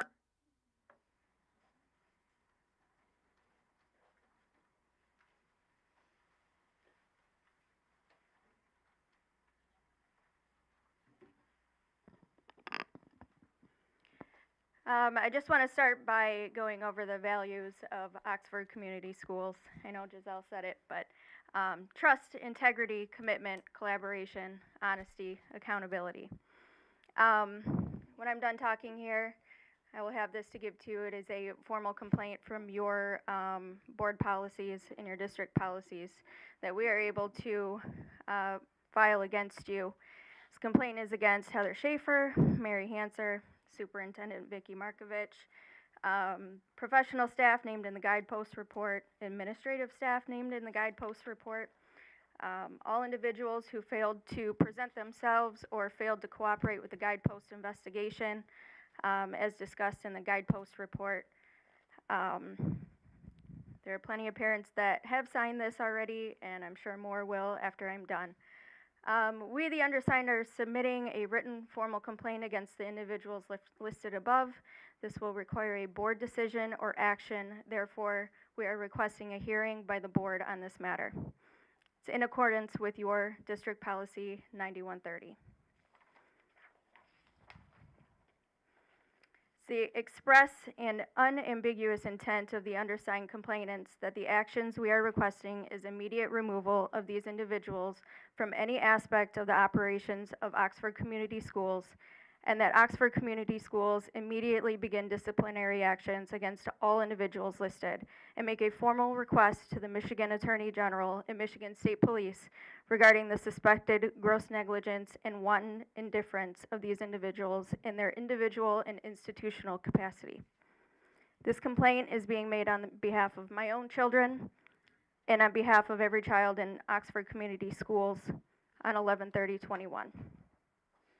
Each undersigned complainant does hereby declare and affirm that we have a legitimate interest in the operations of the district, and therefore, as stated in your own policy, have express right to present a request, suggestion, or complaint concerning district personnel, the program, or the operations of the district and Board of Education.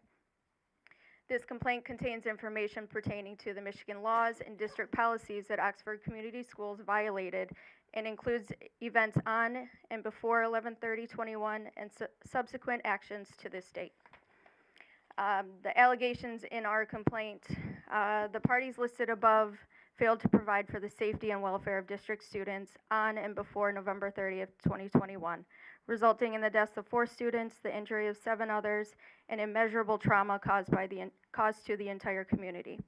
The individuals identified in this report failed to follow Michigan law, policies, and required procedures, and failed to follow, implement, and train for the district and high school emergency operations plan.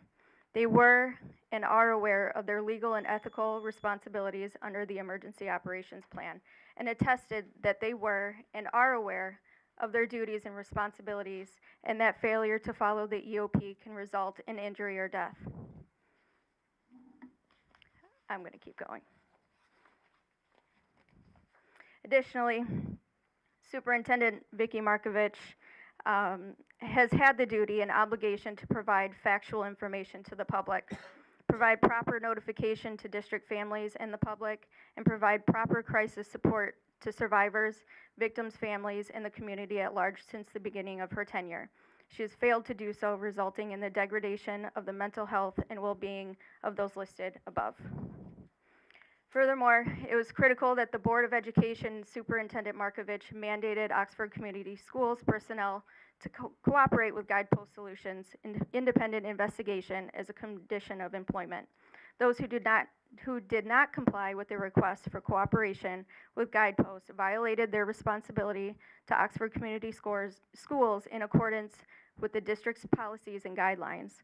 These individuals had a duty to cooperate, therefore we are asking for their resignation and cite by reference their names listed in the guidepost report.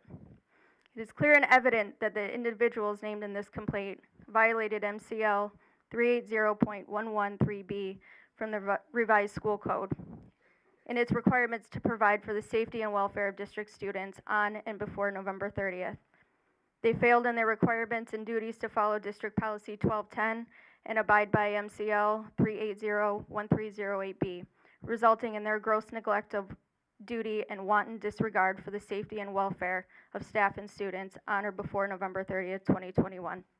The ongoing failures of those named in this complaint exhibit the district's willingness to disregard the welfare and well-being of all of those affected. We also have an addendum that we submitted to Attorney General Dana Nessel and the governor that shows the proof of our allegations, and it's integrated into this complaint as evidence of the gross negligence and wanton disregard of these individuals. If you could wrap it up, please, you're well over your time. Well, it's important. It is important, and you will have a copy, but I want everybody else to know it. Yep, So they can pick up a copy. yeah. Yep. Yeah. But it's also fair to everybody that they get a chance to speak. We can wait. We can wait. Let her finish. We have all night. We canceled everything. Oh, great. It's just a great display of, how you've treated us over the last 2 years, Heather. That's why we want you gone. Okay.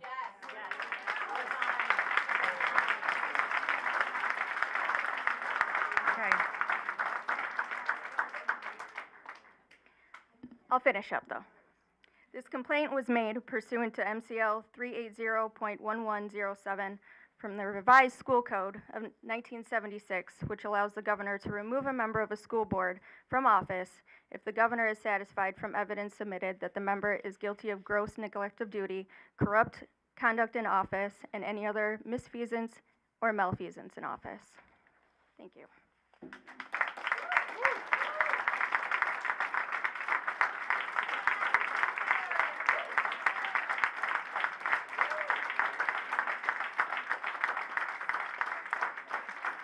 Mrs. Tomczak?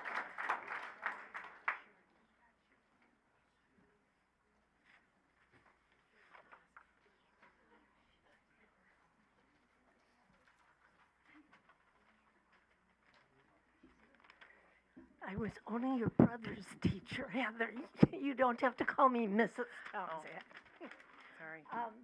I am speaking tonight for a member of the community, Andrea Hamilton, who is at home with COVID tonight. And you all know I could well speak on my own, so I'm going to interject some of my own. I'll let you know which is Andrea's and which is mine. But I want to say about the fact that kids get it. I have spent 30 years of my adult life in this building, which was Oxford High School, as a teacher and as a counselor. And I know that kids get it. And I know that because they've not yet been corrupted by adult ego and priorities and all the other messes that come with us in our adult life. If you look kids in the eye and listen with the intent to hear, they get it. They'll tell you. And I can't be prouder of the people who've spoken than I am now. Andrea's point, she is a social worker. Her point had to do with the threat assessment and the fact that Superintendent Markovich said in one of the listening sessions that there was not a state law to do a threat assessment. Well, she, coming from her background as a social worker, not only is the job of the counselor or social worker to do a complete threat assessment because it's the right tool to use, it is their job and it saves lives. And if we want to go further, it is also within our ethics and pledge at graduation. It's a terrifying job because lives are on the line, and that is why each and every one of you take all the time needed to ask all the right questions. I have a threat assessment form that I use, given to me by whom? The state. The state says I should follow it. It includes asking about access to weapons because it is the very nature of the screening in the first place. Missing this step should cost a professional their license or their job. And you know who will decide? The state. Now, perhaps I risk being hired again by speaking up, and that's 100% worth it to me. But then again, it must not really matter because you went ahead and hired Josh Shriver, the state rep, with a record of voting against public school funding and for child marriage. You hired him to be an assistant coach at the high school. Wow, isn't that the hypocrisy of the board? To turn down Dana Nessel's offer because it might be political, but how in the world is it not political to hire a literal politician whose wife is also a coach in this district? It's bad enough that his wife is allowed to coach, and now he is hired. It's disgusting. Conflict of interest. It sounds so uncomfortable for parents and students alike. Why would you ever think this would be okay? This district is disgusting, and at this point, I'm embarrassed that my kids go here. That's Andrea speaking. Thank you.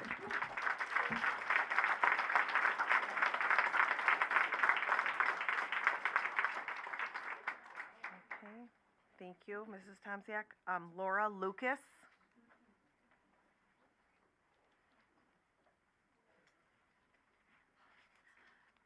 Hi. Nice twist.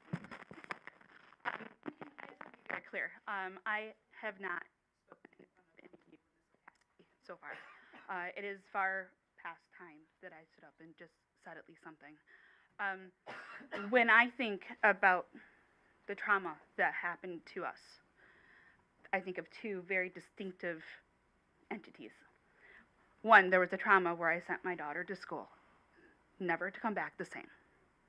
And I grieved the loss of my daughter and who she was every single day as we try to heal. That's one thing. The second trauma that is so completely incomprehensible to me is the response by the school afterwards. 100%.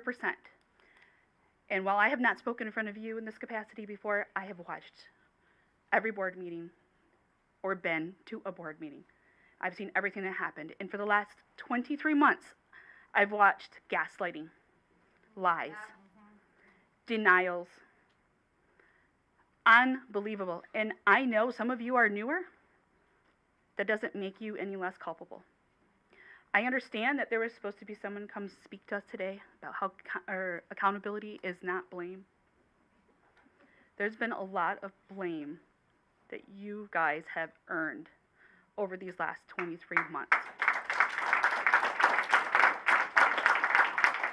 I won't speak to the accountability that the report gave us. I'm very somewhat pleased with the thoroughability of the report. There's definitely some missing pieces to it for sure.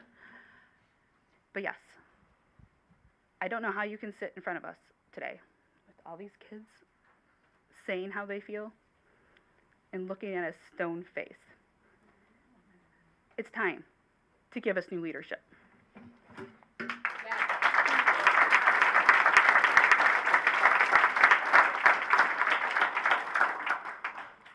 Thank you. Jill? Are you ready?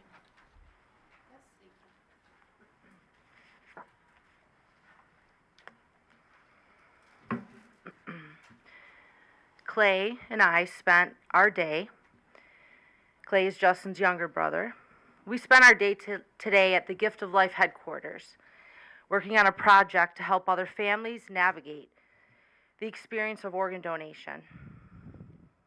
It's a worthy and noble cause, but let that sink in. That's not how we should have spent our day. We should be with Justin. He should be here. We should be getting excited for the holidays, maybe celebrating some college wins. But that's how we spent our day. I do want to say I'm grateful to Andy O'Connell and the Guidepost team for providing the third-party report. I also appreciate everybody who dives into those details. I know they are important. But for me, it was very validating and confirming. It confirmed most of which we already knew, that the board failed, the school failed. We knew that. But there were details that were confirmed, and it felt good. I felt like someone was standing up for me, and it's documented down to the minute and to the second. So I'm very grateful, and I want to say that publicly to Guidepost. What was confirmed over and over again and documented so thoroughly was that the murders of Justin, Tate, Hannah, and Madison could have and should have been prevented.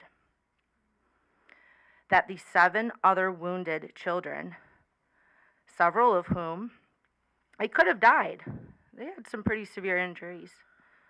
Their wounds could have and should have been prevented. What was confirmed over and over again in that report is that an entire high school body of children, which were deeply traumatized and forever changed, that their suffering could have and should have been prevented. It is crystal clear. These are the issues that we need a response to in regards to your December 12th response. These are the issues. Let us not forget the 4 murdered children, their siblings, their grandparents, their aunts, their uncles, their cousins, their co-workers, their friends who are in other districts. They've been traumatized and forever changed by the horrible massacre that happened on November 30th, 2021. Their suffering could have and should have been prevented. What we need addressed is the massive failure from the board, the administration, and the staff. Additionally, what I expect a response to is the fact that Justin was still alive when Potts, the armed security guard / lunch lady, opened a door to the bathroom and did not clear the room. I also expect, thank you. It really matters. It really matters. I wonder if the cameras had been on and someone was monitoring him, if that could have ended up differently.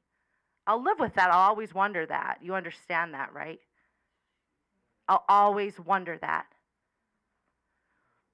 What I also expect a response to is the fact that no one was monitoring the cameras. They weren't turned on. Justin was still alive when the first RO, armed, returned to the school. So twice. Well, 3 times, top down. Never should have happened to anybody, but now we've got, 3 strikes for Justin where he potentially could have been saved. I expect a response. It's all in the report, minute by minute, down to the second. How many more could have been saved if someone had been monitoring the security cameras? So to me, these are the major things that need to be responded to. And in closing, I just really, really want to express my gratitude to all of the community members, the parents, the brilliant students that I am so proud of, that have been coming and speaking for almost 2 full years. And I haven't had the strength to come often, but I watch on the YouTube channel. I am so grateful. You have been speaking up and calling for accountability and change. You have many facts. You bring so much to the table. And I want you all to know that I appreciate it. And thank you. And God bless you all. I love you. Thank you.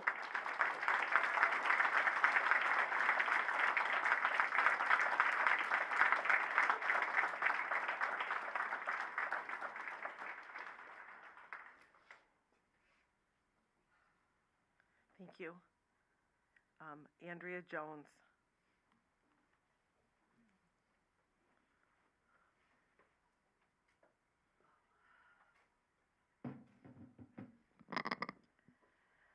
Wow, 2 years I've been coming here. 2 years of my life that I've given up to help fight for this accountability and transparency, not just for my kid, but for these families, to help give them a voice.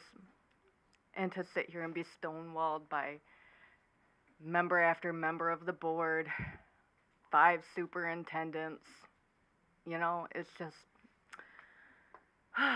to see this community come together at this point means a lot to everybody in this room, I think. We've been craving this. We've been needing this community to be able to get together and share their thoughts and their feelings, especially our kids. That was stripped away from them from the very beginning. You never gave them the opportunity to tell their goddamn stories. You don't even understand what that would mean to them, because now some of them have moved on, right? And they're in other environments. And they don't have that opportunity because they're around people that just don't understand. And you took that away from them in this community. Why? To protect yourselves? To keep the circle small? To be strong? Right? So you could be a board member? Right? So I'm going to use your own quote. You must do the thing you think you cannot do. Tell the truth and resign. You must do the thing you think you cannot do. And you had the audacity to put that on your Facebook page and say that to the community with a smile on your face. That's the smug we're talking about. The poke the bear, right? It's not the fact that you were grossly negligent. It's not even that. It's the smug. It's the smug with the smile that just infuriates us and is so offensive to this community and to these families. And the way they're treated when they walk into these rooms, like they're the criminals, like they're the threat. We need to have all the extra security to protect you.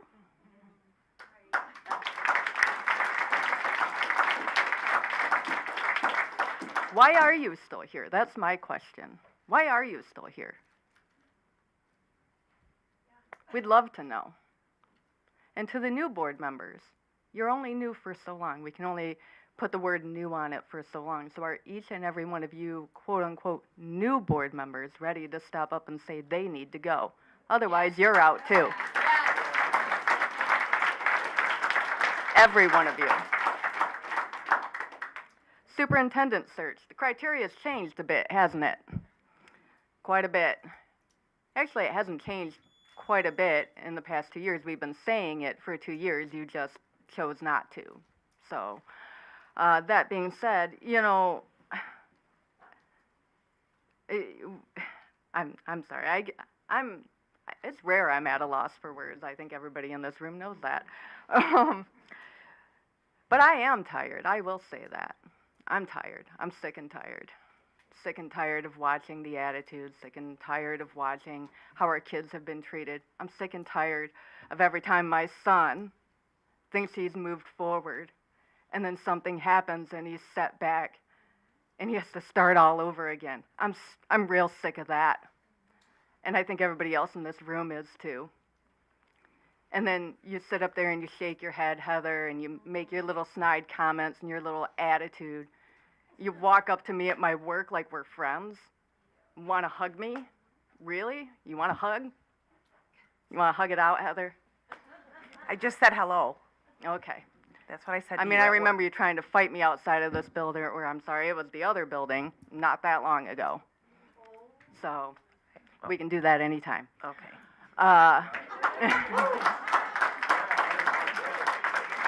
Okay. Yeah. Yep.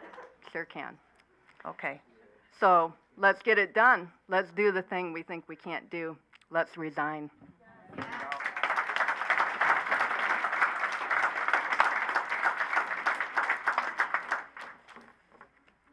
I'll be sure not to say hello the next time I see you.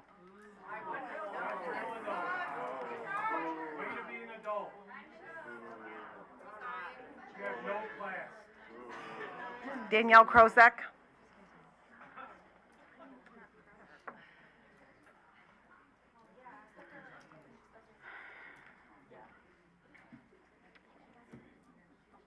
Quote, our investigation has revealed that had proper threat assessment guidelines been in place and the district threat assessment policy followed, this tragedy was avoidable. I've been talking about threat assessments for 2 years. This tragedy was avoidable. It has been almost 2 years since Tate, Hannah, Madison, and Justin were murdered on the district's watch.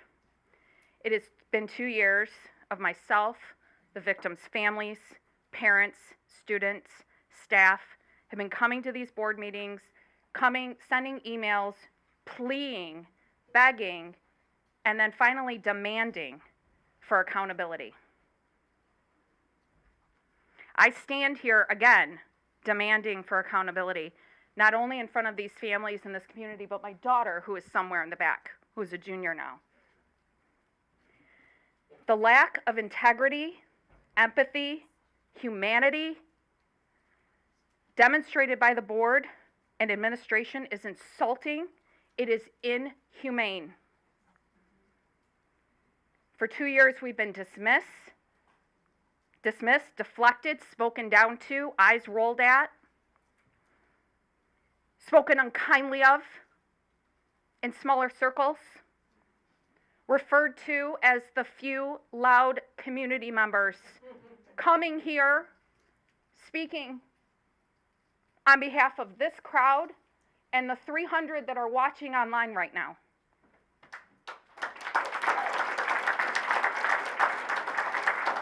Meanwhile, quote, individuals at every level of the district, from the board to the superintendent and his cabinet to the OHS administration and staff, failed to provide a safe and secure environment, directly from the Guidepost report. So what are you waiting for? We've known this for 2 years. Yeah, we have 572 pages of details now, but you've known this for 2 years. Why do you choose, and it's a choice, to cause more pain and suffering? How can you let these families go through another anniversary of their child's murder and loss without coming forward with accountability? You are choosing to do that.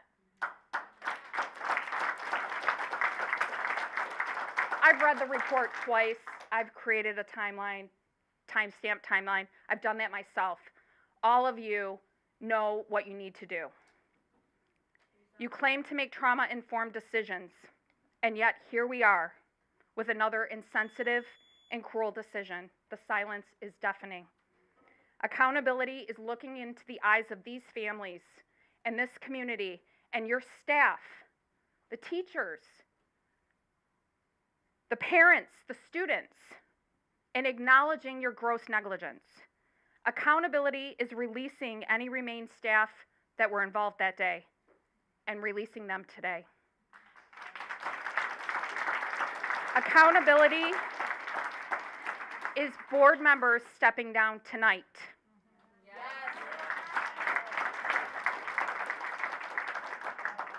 And Heather and Mary, if you're not willing to set your egos aside to step down, I am calling upon the new board members to call for a vote tonight to, at minimum, remove them from president and treasurer because they do not deserve to be in those roles.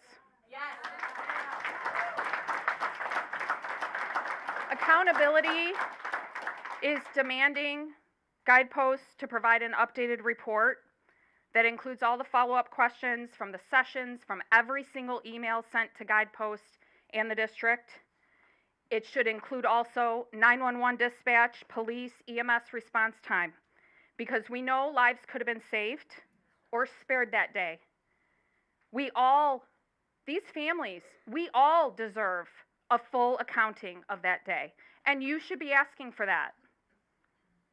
How else are we going to learn from it? Finally, I will use this opportunity to call for action from the Oakland County Prosecutor, Karen McDonald, Attorney General Dana Nessel, and Governor Gretchen Whitmer. While I appreciate everything the prosecutor is doing to hold the shooter and his parents accountable, it's not enough. There's a third party involved here. Each of these public officials sees clearly the epic failure and negligence of this district.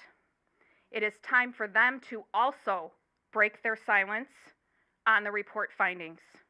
Stop turning their back on these families and the community and take the necessary steps to step in and hold this district accountable.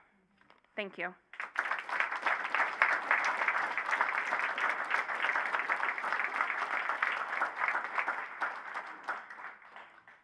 Thank you, Danielle. Brandy Rybecki.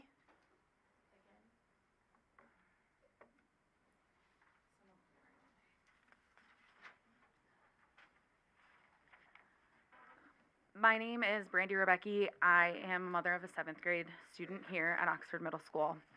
I just want to talk about the mental health of the surviving students and the kids who walk through that high school every day, the kids that are in here, the kids that are in our elementary schools.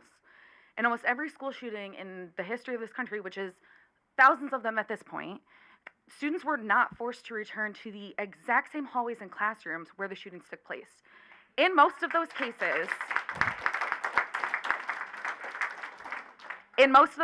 at least part of the buildings were torn down and rebuilt, if not the entire building just flat out demolished and built somewhere else. Yet, we have thousands of extremely traumatized kids walking the same halls where their classmates, teammates, friends, siblings were shot and injured or murdered. Coat of paint doesn't cover up traumatic memories. A hastily thrown together mural that both students and parents are not happy with, as indicated by the students, does not keep our children from having PTSD nightmares, PTSD flashbacks, and severe anxiety throughout the day. They are children. This is hindering the development of their brains. If you were in a heightened state of fear on a daily basis, could you effectively do your job? Could you effectively learn new things? Could you sit still, stay calm, not be easily upset by things? I highly doubt it, because I have anxiety. I've not been in that situation, and I can barely handle myself sometimes. I can't imagine how children are doing it. Fear heightens your cortisol levels. Heightened cortisol levels causes damage to your hippocampus, which your hippocampus is directly related to your ability to learn and retain new information. How are our kids supposed to learn and go on to college and go on to the next phase of their life if they are always scared? And yet, we sit here and expect them to meet their normal academic standards, not miss school, have healthy social interactions, while either walking the halls where a preventable tragedy took place, or by having heavy security in place, or by them just knowing that they're going to move on to that building eventually, because there are middle school kids that know that they're going to be there within the next couple years, and they are scared as well. I live right between the fire station and the police station, and I work from home 3 days a week. Every single time I hear those sirens start up, I panic. My child should feel safe in this building. I should feel safe sending him here, where I noticed on curriculum night that most classrooms don't have windows and only have one exit or entry into there. Seems a little unsafe in my opinion. However, when the school board and administration have dropped the ball so many times and we still don't have a good answer or good plan to move forward, I can't help but fear the worst, especially when we inevitably have to reduce the support staff when the district loses that $12 million per year grant next year. The fact that for 34% of people reached out to by Guidepost even cooperated is insulting to the students, to the memory of the students. I'm almost done, so. And the fact that we paid $3 million for that, for 65% of people not to respond, when we could have easily gotten a free investigation, I mean, tax dollar paid for, but through the Attorney General's office, and we could have used that $3 million. We could have used that $3 million to get a new learning environment for the kids that are traumatized, that have to go to school every day.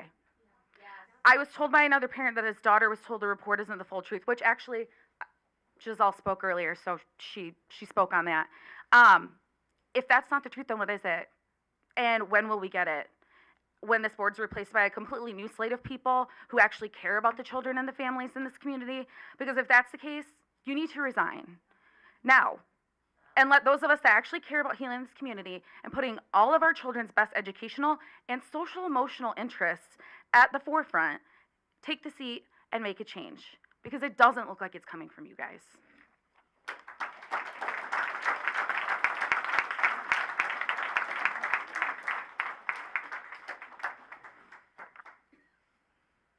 Nicole?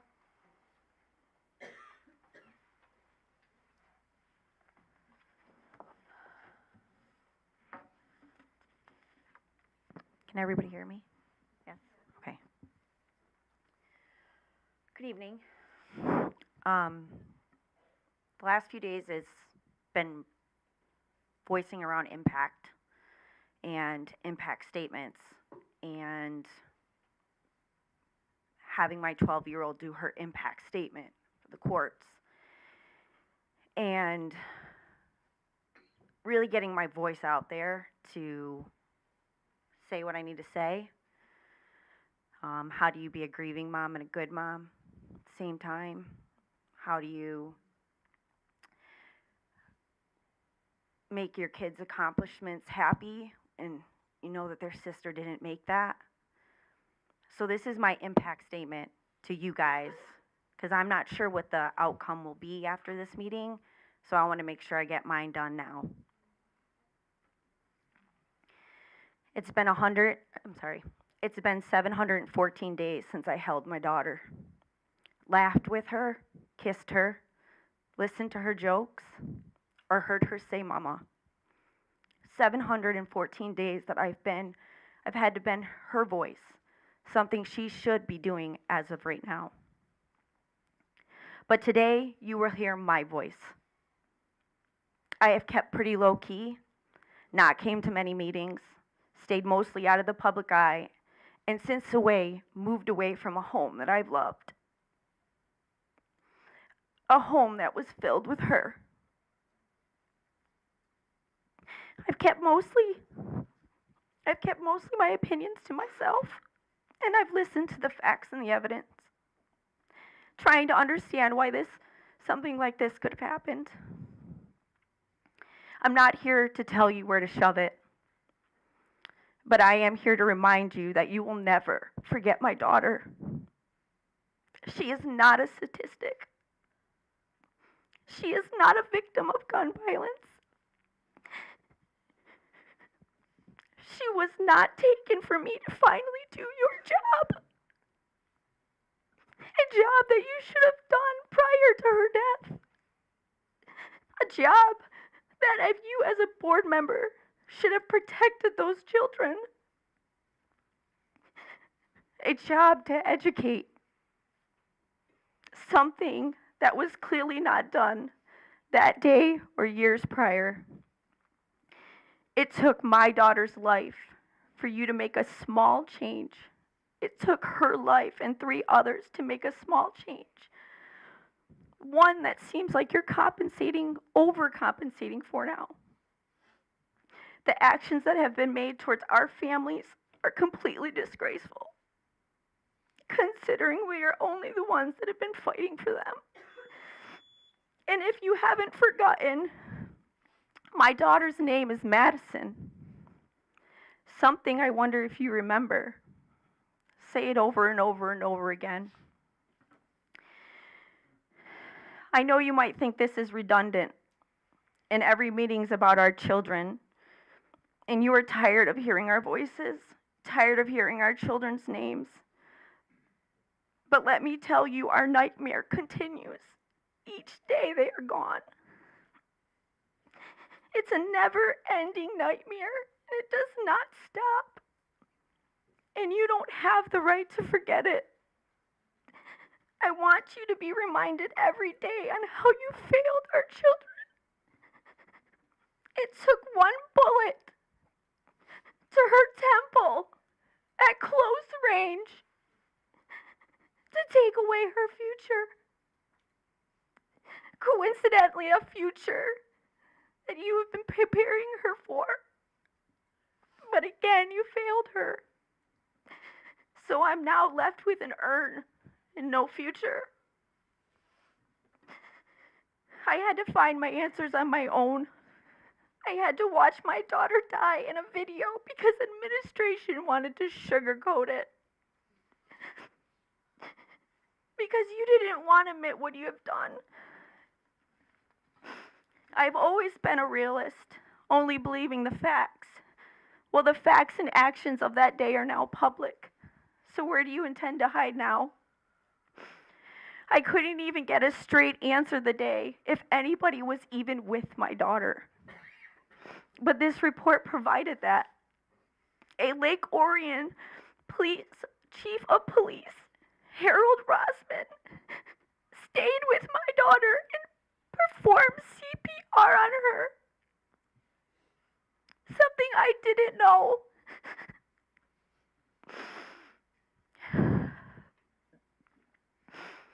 It took your staff 18 minutes to get to my daughter as her body laid there lifeless, and a Lake Orion police chief stayed with her. Not one of your staff members even looked at her. You walked by her every second. Instead, I was held away from her, not able to say goodbye. And I had to identify her, and the next day through a steel door in a small window. I don't wish that pain on any parent. D'Alessandro called me on her 18th birthday, not knowing it was her 18th birthday, May 17th, 2022. He let me know that he would do everything to make sure we get the answers we deserve. I see how well that worked out. You say you know these kids, but he didn't even know it was her birthday that day, 2 days before she should have graduated. You know our children's by names because you read them, but you really don't know them at all. Telling you all these details is my way of letting you know that we go through this every second of our day. It never stops. We grieve to the point of exhaustion, and we are tired of the excuses. I'm telling you because you're not allowed to forget. So while you sit there and listen to us for 3 minutes of your day, I want you to remember this is every second of my life. This is every breath that I take, and a voice that deserves to be heard. My voice for once.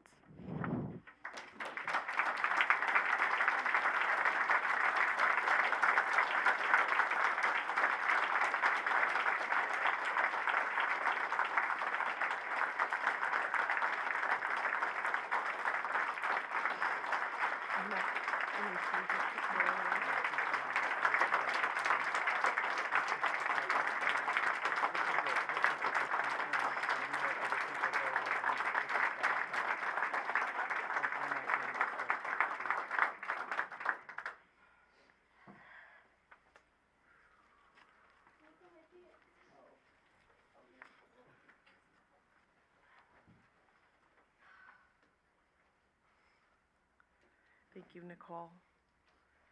Kit?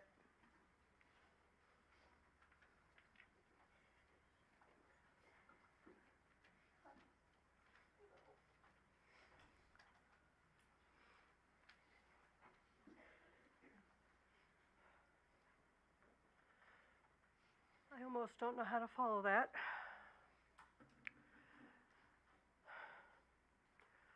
Trust, integrity, commitment, collaboration, honesty, and accountability. These are the values that this school board claims are important to them and that they want to teach our district. They want our children to learn to live by.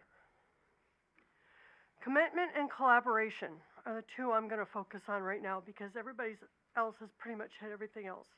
Actually, it goes with honesty too. You all have a great commitment. You have a commitment to the school district to do the right thing. what I have seen is a great commitment to collaborate, to be dishonest, to fail everyone day in, day out by not doing the right thing and resigning. This is only the second time I have seen emotion out of any of you. One of you fails to show emotion ever. And I'm going to put it really personal to that one.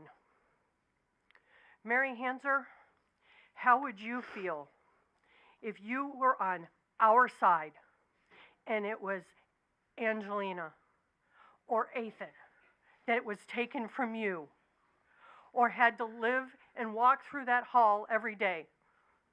You have the advantage that she was the last one and had graduated already.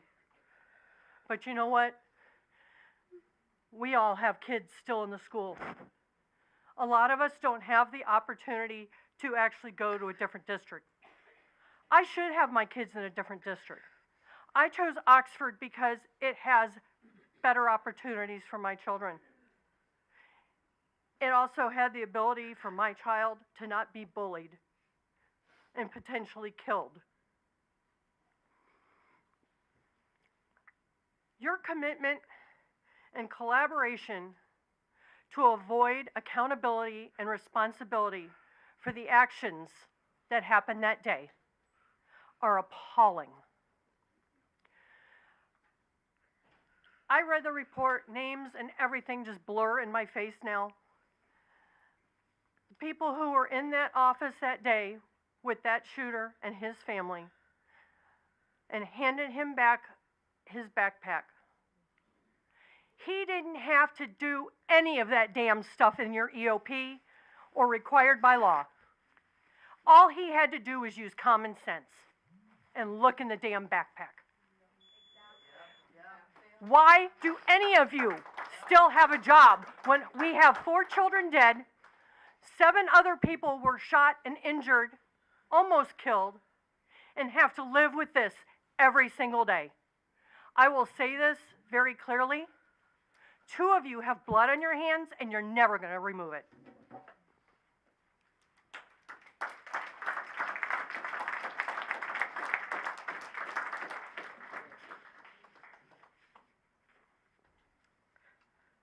Corey Vanderkay.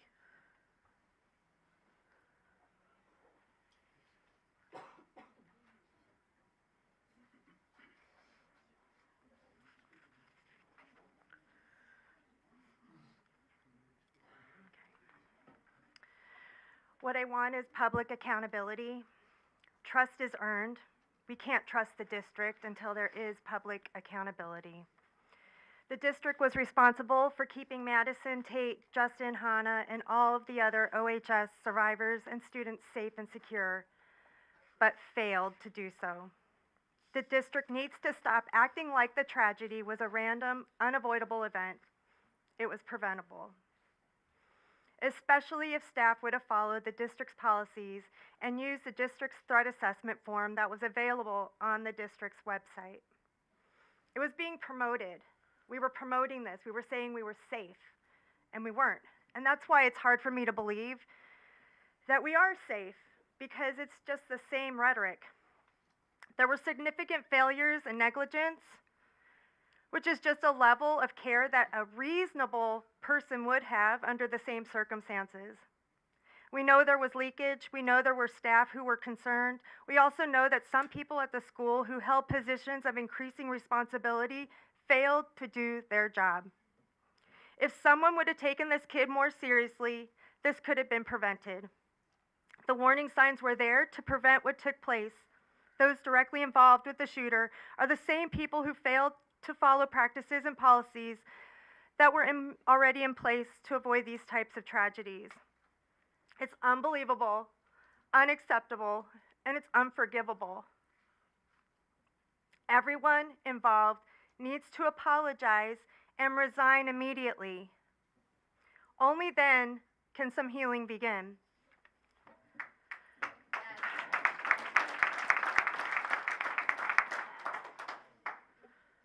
Oh, I want resignation of board members.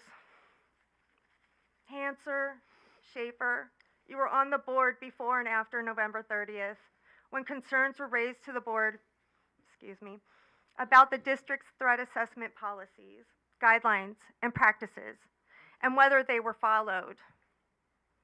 These concerns were brought to you. You were there, you were working. No cabinet level administrator accepted responsibility for ensuring that the district's threat assessment policy was being implemented correctly, and that caused a serious breakdown. Ms. Hanser, Ms. Schaefer, you must resign tonight. I don't understand why you're sitting here, because I get,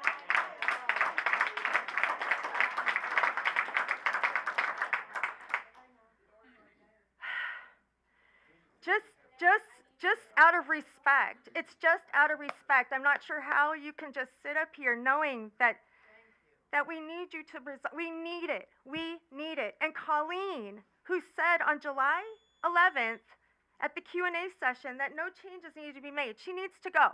Yes.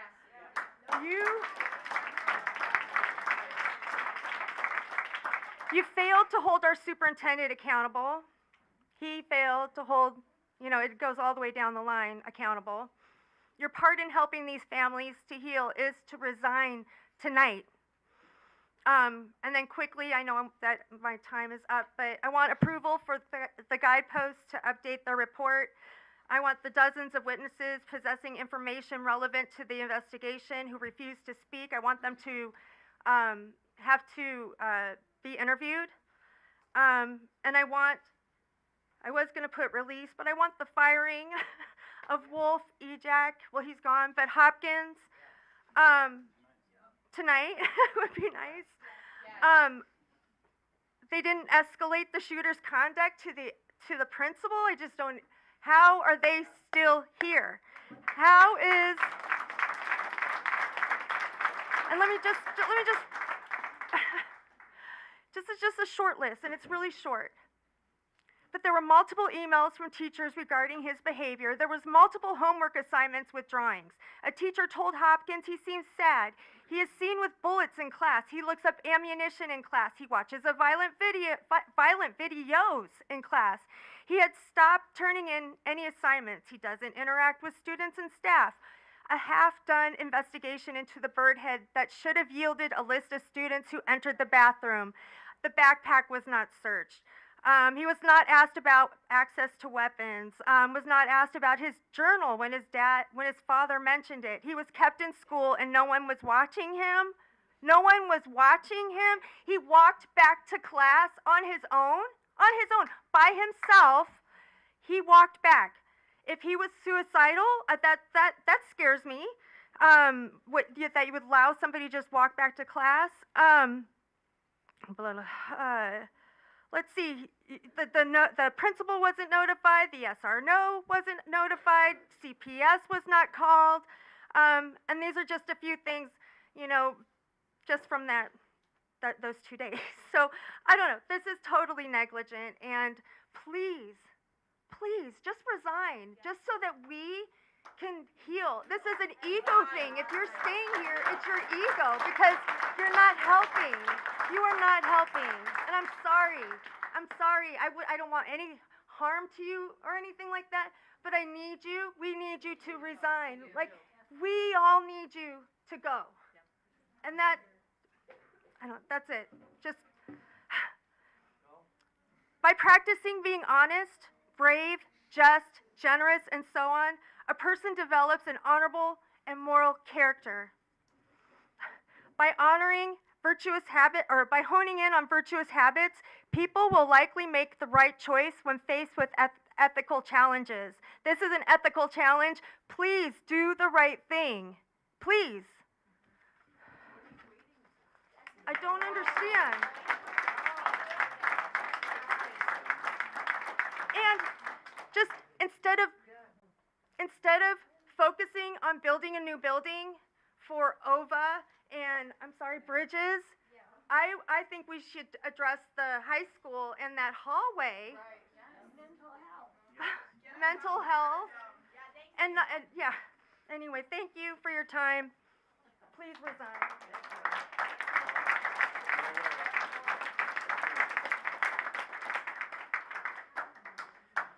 Renee Upham.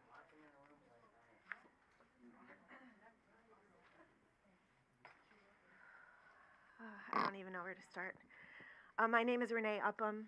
As most of you know, I was a teacher in this district on November 30th, 2021. My son Keegan was an 11th grader at the high school, lost friends and classmates.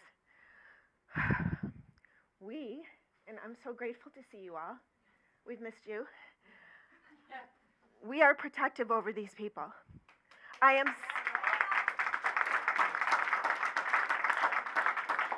It has broken my heart to see how they have been treated. I lose sleep at night over it. We're probably going to move because of it. It is outrageous how these families have been treated. I have 3 quick things.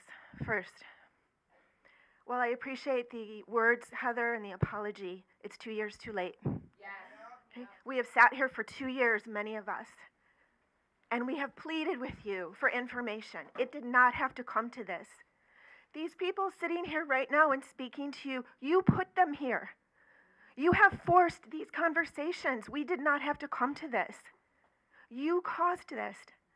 Second, in the spring, before my son walked across the stage at Pine Knob with his friends, I came and I asked you to please tell them what happened to their classmates and their friends, to please own it and to please make amends for it. You let those kids, my son, go to college knowing that something devastating was perpetrated upon them by the shooter, by his lousy parents, and by the school district.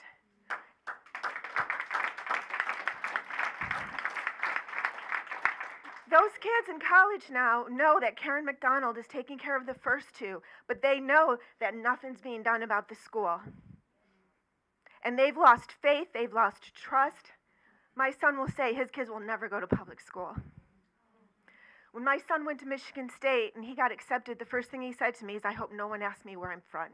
He will not tell anyone where he's from. Thirdly, when you walk in this building, there's a mural on the wall. It says, this stops here, it stops here, we have your back. Okay? We have your back. And after the shooting, I would come to work every day, and that's the first thing I saw. There were days I had to go back to my car and compose myself before I could come in and see my students. I want to know who had Tate's back, who had Madison's back, who had Justin's back, who had Hannah's back, who had these students' back, who had my son's back. Throne, Hopkins, and this board did not. They need to go.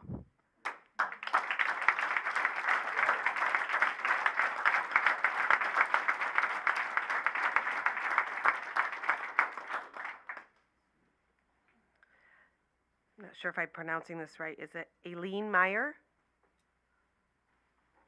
Did I say that right? Yes, thank you. The beginning of the meeting tonight, you guys started off by talking about some firms that you're considering for the superintendent search. I think it's really cute that you all have apparently done a great deal of research to select a firm that will help you select our next superintendent. More so, in fact, than you seem to be able to do when you were researching and investigating events surrounding the tragedy of November 30th and the district's role in that tragedy. But at any rate, I just added that at the beginning, so I'm going to start with my notes now. On June 14th, I came to a school board meeting to share some insights that I gained by viewing court proceedings firsthand. I researched, investigated, and drew conclusions for myself. The following week, the president of the OEA submitted a guest viewpoint in the Oxford Leader. In his article, he made blanket statements that took a stand to defend key players in this tragedy. It is important to note that he did so as a community member, but also as the president of the Oxford Education Association. Sometime during the days and weeks and months following November 30th, Oxford's unionized teachers were advised not to talk to investigators. This point was made evident in the guidepost reports. If the president of the OEA, the voice of the teaching community, is going to go public with his personal opinions regarding the tragedy, how possibly could anyone in his bargaining group feel safe to speak if their opinions differ? Or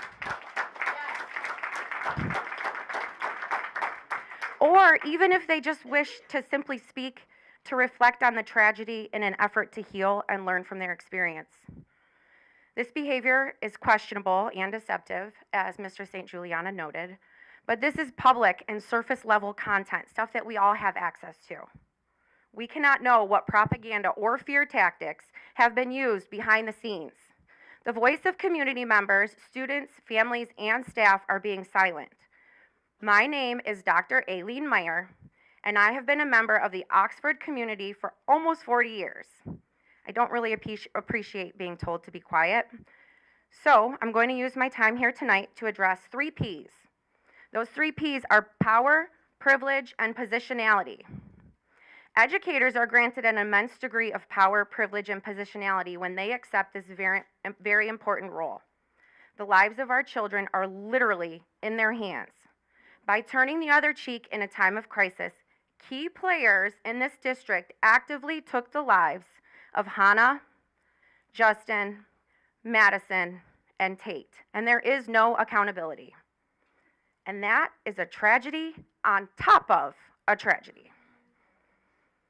I'm sorry that my words on June 14th hurt the feelings of some key players, but those were just words. And if you think words hurt, just imagine how the actions, the physical actions, both taken and not taken by educators in this district have hurt, crushed the families of Hannah, Justin, Tate, Madison, and countless others. Here we are almost 2 years later. It is time for this board to use their power, their privilege, and their positionality that you all have been given to do the right thing, to help the community heal, and to hold each other accountable. Here we are almost 2 years later. There's still no transparency. We're still saying the same things in these meetings, asking the same questions, receiving, thank you, Heather, once again, for the same empty apologies. Ignorance is not an excuse. As gut-wrenching as it is, what's done is done. And now, what we're left with is a teachable moment. Demand the truth so there can be healing, but also so that November 30th doesn't happen again in another community. Thank you.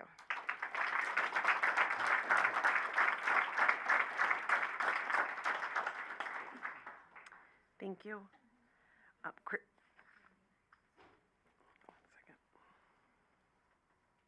Christine Payne. Oh, she's coming.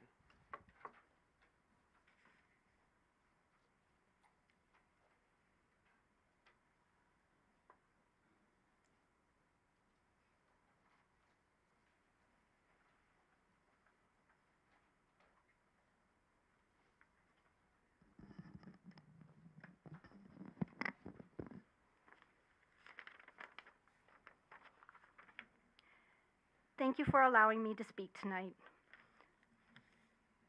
I have a child at the middle school. My name is Christine Payne. I've come forward to stand united in grief, seeking answers, solace, and above all, accountability. The independent investigation conducted by Guidepost shed light on the events leading up to the tragic shooting at Oxford High School. The findings are nothing short of alarming, revealing a systematic failure that cannot be ignored. The report indicates a grievous oversight in adhering to district policies, particularly in the failure to escalate concerns about the shooter's behavior. I believe this failure not only occurred that day, but days, months, and years before. Yet what adds to the weight of this tragedy is the revelation that only 35% of the staff were willing to speak to the investigators. This stark lack of cooperation is disheartening, and it raises serious questions about the collective responsibility of our educational community. It is with a very heavy heart and profound disappointment that I stand before you tonight expressing my loss of trust in the humanity of those who chose not to speak up. In moments of crisis, we must come together, supporting one another and actively contributing to the healing process. The reluctance of individuals at various levels within our community, within our school district, to share information is a betrayal of the trust our community places in them. This is not a time for deflection or denial. It is a time for self-reflection, accountability, and most importantly, a commitment to ensuring that such a tragedy never befalls our community again. We must hold those responsible accountable, not just the individuals who interacted with the shooter on that day, but also those at all levels within Oxford Community Schools. The responsibility is collective, and the call for change must be heard. In moving forward, we, the community, demand transparency, openness, and a renewed commitment to the safety and well-being of our students. We owe it to the victims, their families, and to our community as a whole. We advocate for change. That change must start at the board level. Heather Schaefer, Mary Hanser, do you have your listening ears on? Nothing you can do from this day forward will ever be enough for these families and our community. It is time for you to step down and let our community begin to rebuild with new leadership. Thank you. Okay, thank you. Corey McCarthy.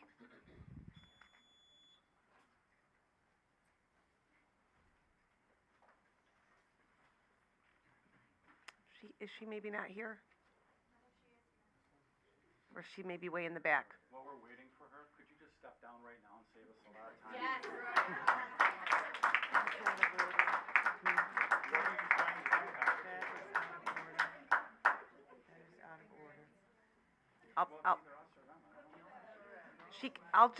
She can speak again if maybe she's in the bathroom or something like that. Okay. Take this time to do the right thing right now. In front of all your Okay, Jared Watson, please.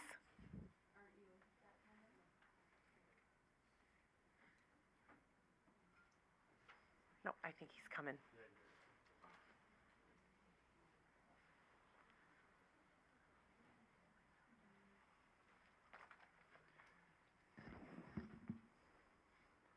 Thank you for finally showing up.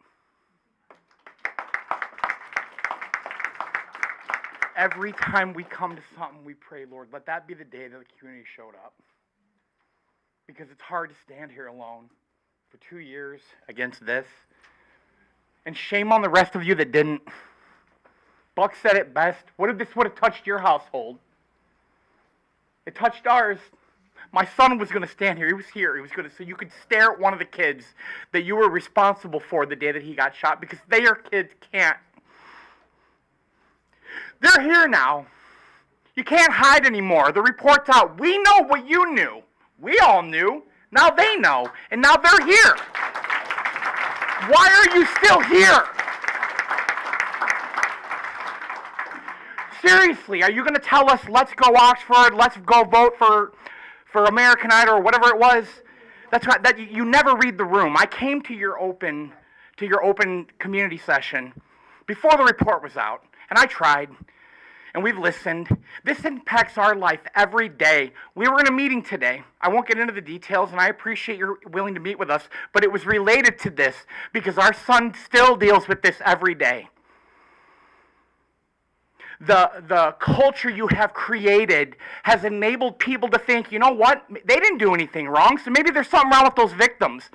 My son isn't the only one that's been victimized post-shooting, and it still happens.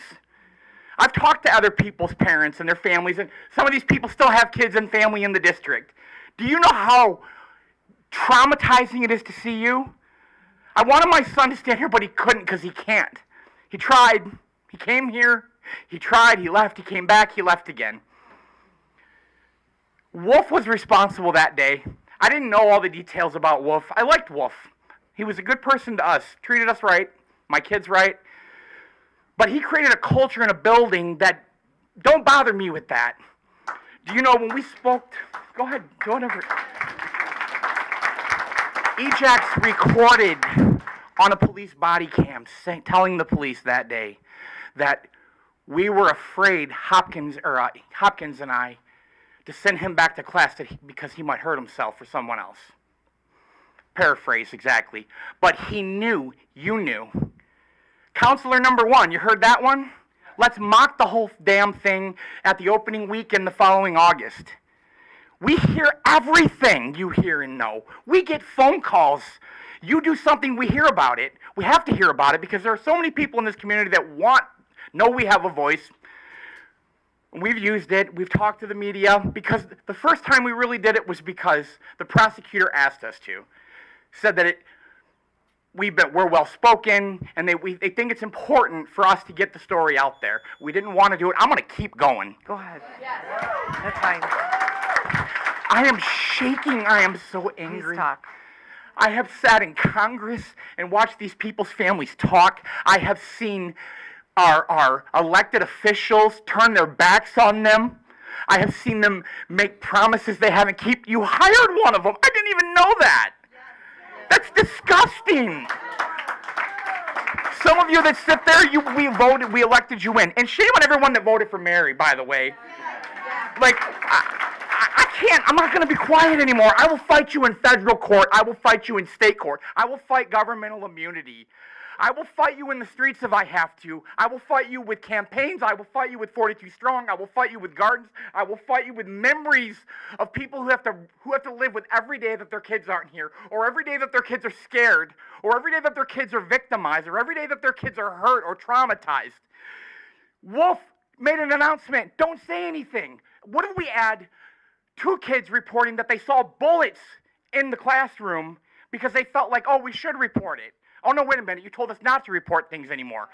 You had a list with his name on it that had 20 students who were flagged by the test you gave him at the beginning of the year you did nothing list. Oh, we couldn't identify who had the bird head. What if you would have made a list of 400 kids that all peed that day, and then you cross-reference that to the list of those kids who were having, I don't know, he's sad, and or he triggered on this list of 20. That might have narrowed it down to maybe 15 or 20 or so. Is it really that bad that you can't interview 15 kids? You didn't want to see it. You still don't want to see it. You had policies in place that never got used. You checked the box. Well, good for us. The superintendent you hired blamed Lamont. Lamont blamed him. It's not my responsibility. You gave him 3 months paid leave. Probably so, I don't know the numbers here, but maybe he got his year in as superintendent, so he got his full retirement. Now he's working in Bay City. I commend what he did for Kylie. I do. That's real. You can't hide from that. There are some heroes here. I've seen the video. Noose is running towards it. Christy Gibson Marshall is already there.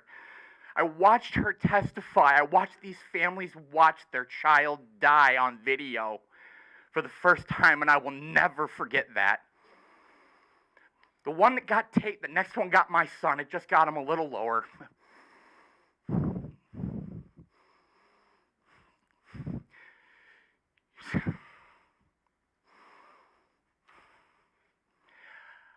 I don't want to be here anymore, but I will fight you till the day I die. I will fight against this because no one else will. We needed you after the shooting. You weren't there. 7-0, 7-0, 7-0. It's not like you voted once the other way. You don't even have your own thoughts. You think, what are you doing here? Like, seriously, leave. I mean, your apology means nothing now. It means nothing. Have you read the report? Have you read the report?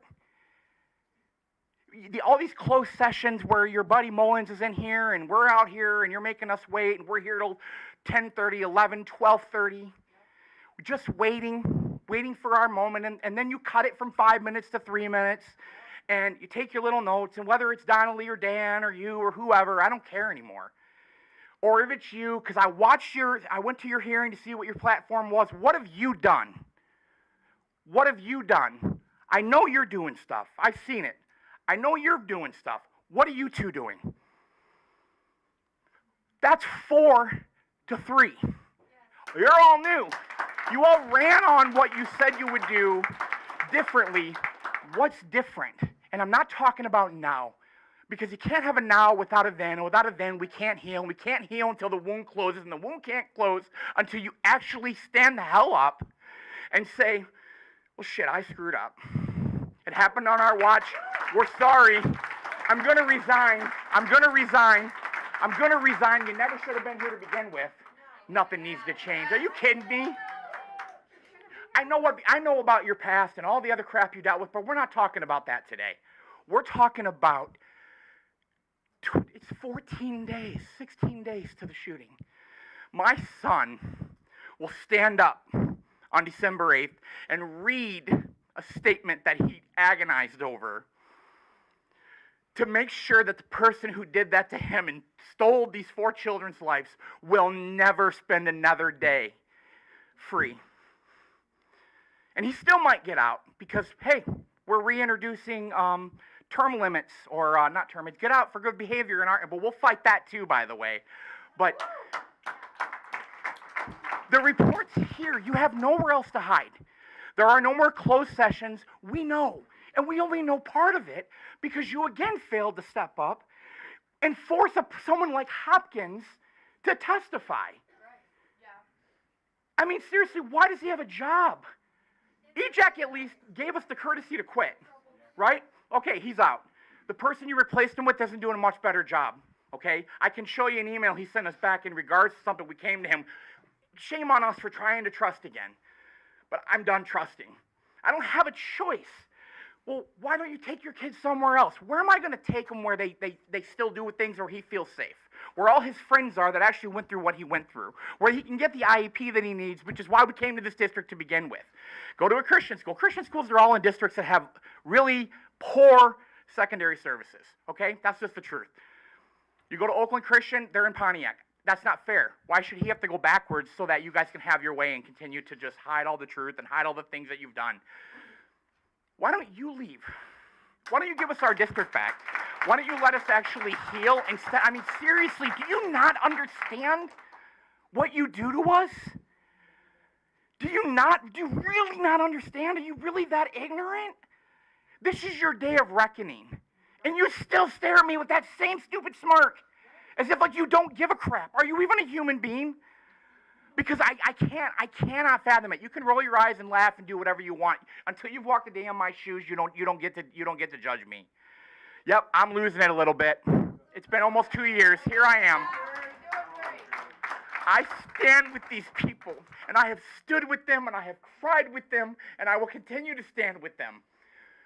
My son was going to stand here because he can, and I can hug him, and I can hold him, and I can love him, and I will deal with every problem we have to deal with as a result of your bad decisions because he's still here.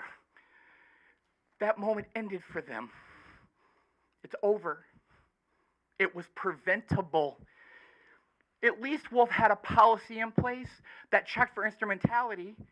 In his suicide case, where you guys claim you were worried about self-harm, he didn't follow that policy for instrumentality, right? He didn't ask the question. He still has a job. You've put him with more at-risk children.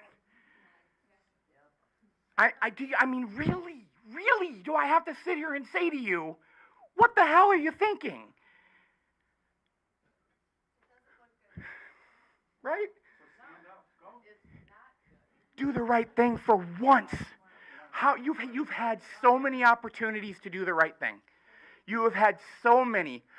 I appreciate what you're trying to do. I do. I mean it. I think you're sincere, and I believe you. You're leaving shortly. You have some sway here. Please use it. You have a 4-3 majority. Use it. Please. It's why I voted for you. Hopkins, fine. Wolf, and anybody else that we don't know about. Yeah, our security guard lunch lady. I thought it was a drill. Yep. You can see the blood from the dead one when you open the door. And if he wasn't dead yet, that's even worse. And I'm pretty sure the report said he wasn't. I'm done.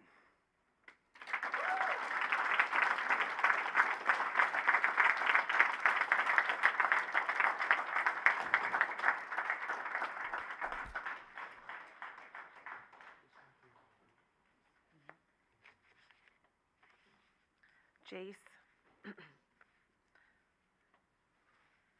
Jace McCarthy.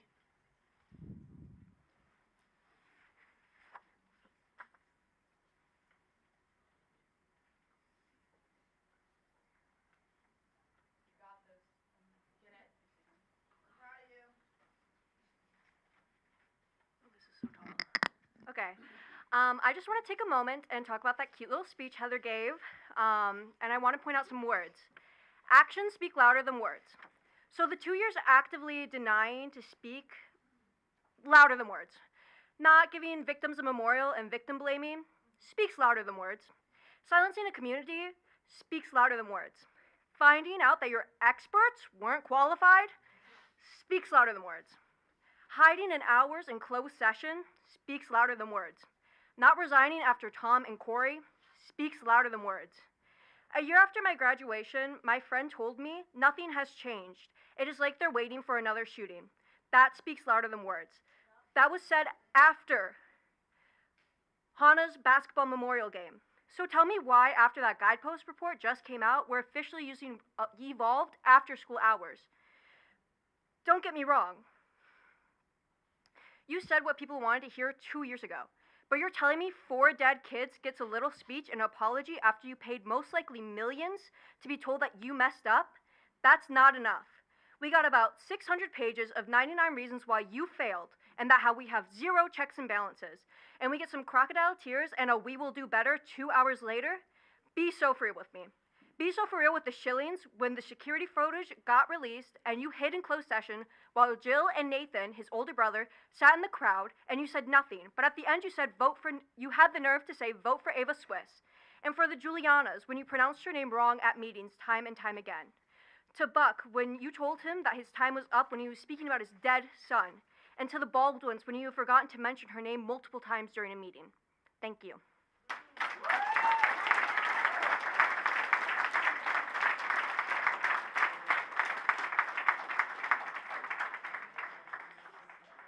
Mark?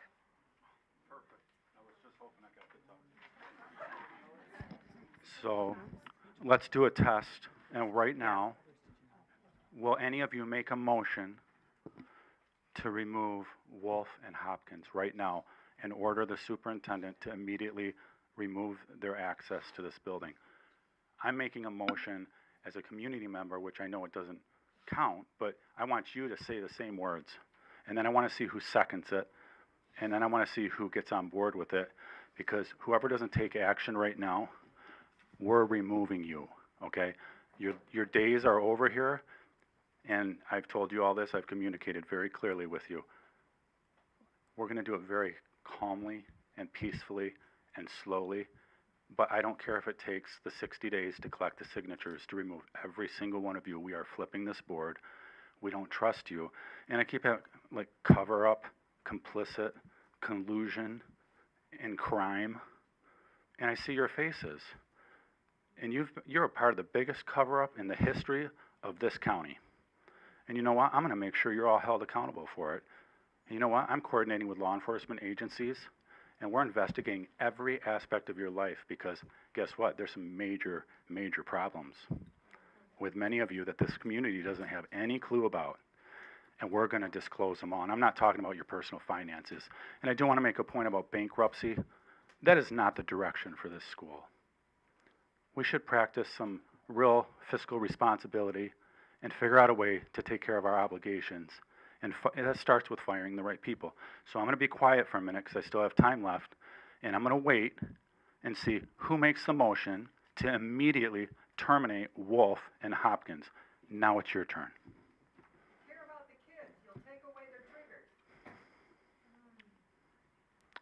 You're a sworn officer, James Summers, sworn to serve and protect. And this whole community is telling you that you swore an oath to serve and protect us. So you should turn your badge in if you can't do this. You don't care about this community either. Speak up and make the motion, one of you, now. We can't make a motion to remove an employee. No? We can recommend to the superintendent that we have a closed session to talk about personnel A matters. closed session. Boo. Guess what? Guess what? First thing we're gonna do when we get you out of office is we're firing Vicky. Vicky, have you ever heard of Aunt Lydia? You should watch The Handmaid's Tale.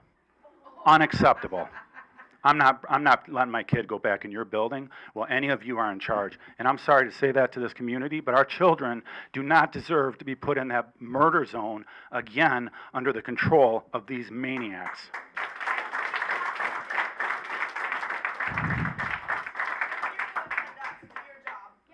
$3 million you spent to cover up your crime. And on page 5, just in case everybody wants to know of the report, this is what you paid $3 million for. Well, we did not find intention or callousness or wanton indifference.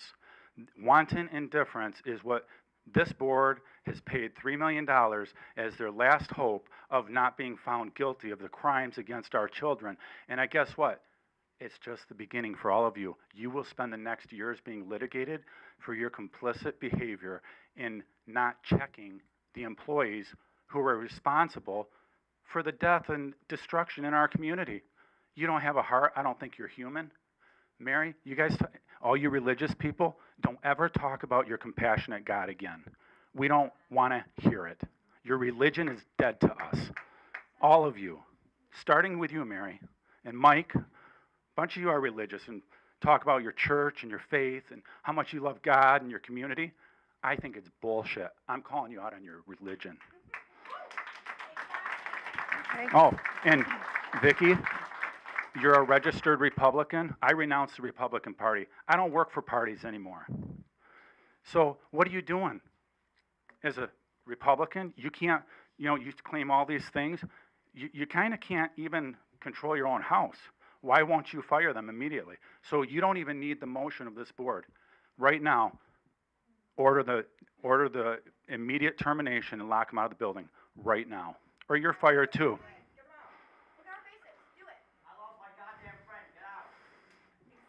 Vicky, this is not going to go well for you or any other board member who sits here in silence. We are going to drag you out. Mike, you think it's a game? Well, you sit there so stoned, I'm trying to figure out what's going on with you. You need to understand that if this becomes unruly. This is not, if it became unruly 2 years ago when our children were murdered in your hallway. I am going to ask the president to recess the meeting. I would like to One hear, moment, please. If I could have the House for one moment. I would like to hear, please. I would like to hear the other speakers. This is being disrespectful. This is being I think right now, I think everyone wants to hear what I've got to say. If we could just be quiet for a minute, please. We've all been through a lot. My name is Shannon Lanza. I wrote some notes because I don't want to lose track, and I apologize right now for my emotionalism. I haven't been intimately involved in this for 2 years. I have a couple of reputable sources that fill me in on a need-to-know basis. I am not allowed by my daughter, a senior here at the high school, to wear or represent anything that says Oxford or Oxford Strong. It's too traumatizing. I can't have a sticker on my car. I can't wear any of my t-shirts. My one daughter was a varsity cheerleader for 4 years here. I have a lot of Oxford stuff in my house. We talk and we teach our children about Abe Lincoln, right? About George Washington. It isn't weird. Does anybody think that's weird? It's normal. We don't get uncomfortable talking about them. Dang, we even have a holiday for them. Let's go get a sale. I never attended until today. I was drawn here, and now I know why. I've always had a question, though. From the very beginning, I've had a question. What would happen if a high school student was watching porn on their phone? Would that student be sent home without regard to the parents' schedules? For porn. Does porn kill somebody? I am a parent who speaks from experience. I have buried 2 children. Now you know why I watched from a distance. Both times there was no regard to my schedule. In 2 days will be my son's 23rd new birthday. I know why I'm here this week. Let me just tell you, it doesn't go away. Abe Lincoln doesn't go away. George Washington doesn't go away. You don't ever get over it, as the world wants to put in quotations. When is she going to get over it? You never do. Do you? None of us. People made me feel uncomfortable for talking about my children. Months later, years later. Why? My children existed. My children were important. And so are these kids. Give this community and the students a memorial that can be displayed proudly. It isn't a reminder of a tragedy. It isn't a reminder of a tragedy, it's a reminder of how important these students were and are still. All of them are victims. All of them. Giselle is a victim. My daughter is a victim. Because our lives shouldn't be in this stupid meeting today. These kids should just be going on their merry way doing homework and sports, playing with their friends, hanging out on Friday nights. Their childhood has had a big detour that was not necessary. One second. This is not 6% of separation here. This is 1%. We are all affected, and this is a festering wound. Just to give you the facts of my personal experience, it took me almost 4 years after the death of my son, my second tragedy, to enter my anger stage. 4 years almost. I went from a woman that did not swear ever, hardly ever, ever, ever, to every other word. People didn't know who I was. My whole demeanor changed. My personality kind of took a 180 for a hot minute there, or maybe a couple of years. You think this community is angry? Unfortunately, I'm afraid it may get worse. I'm not threatening. I'm just talking from my own experience. It took me 4 years. How many families survived the death of a child? Statistics aren't good. Mine didn't. My divorce started the same season as the event that we're all gathered here tonight to discuss. My family is seriously just an absolute complete mess. I don't think I'm speaking out of line to say that most families here in this community are struggling. Also, I would like to speak personally about memory loss. Both times I had a newborn. I had a memory loss of approximately 18 months, both times. I have no first walking. I have no first birthday, no first teeth, no nothing. I have no pictures. You just are on autopilot for a very long time after a big trauma like something of my magnitude. Something like this.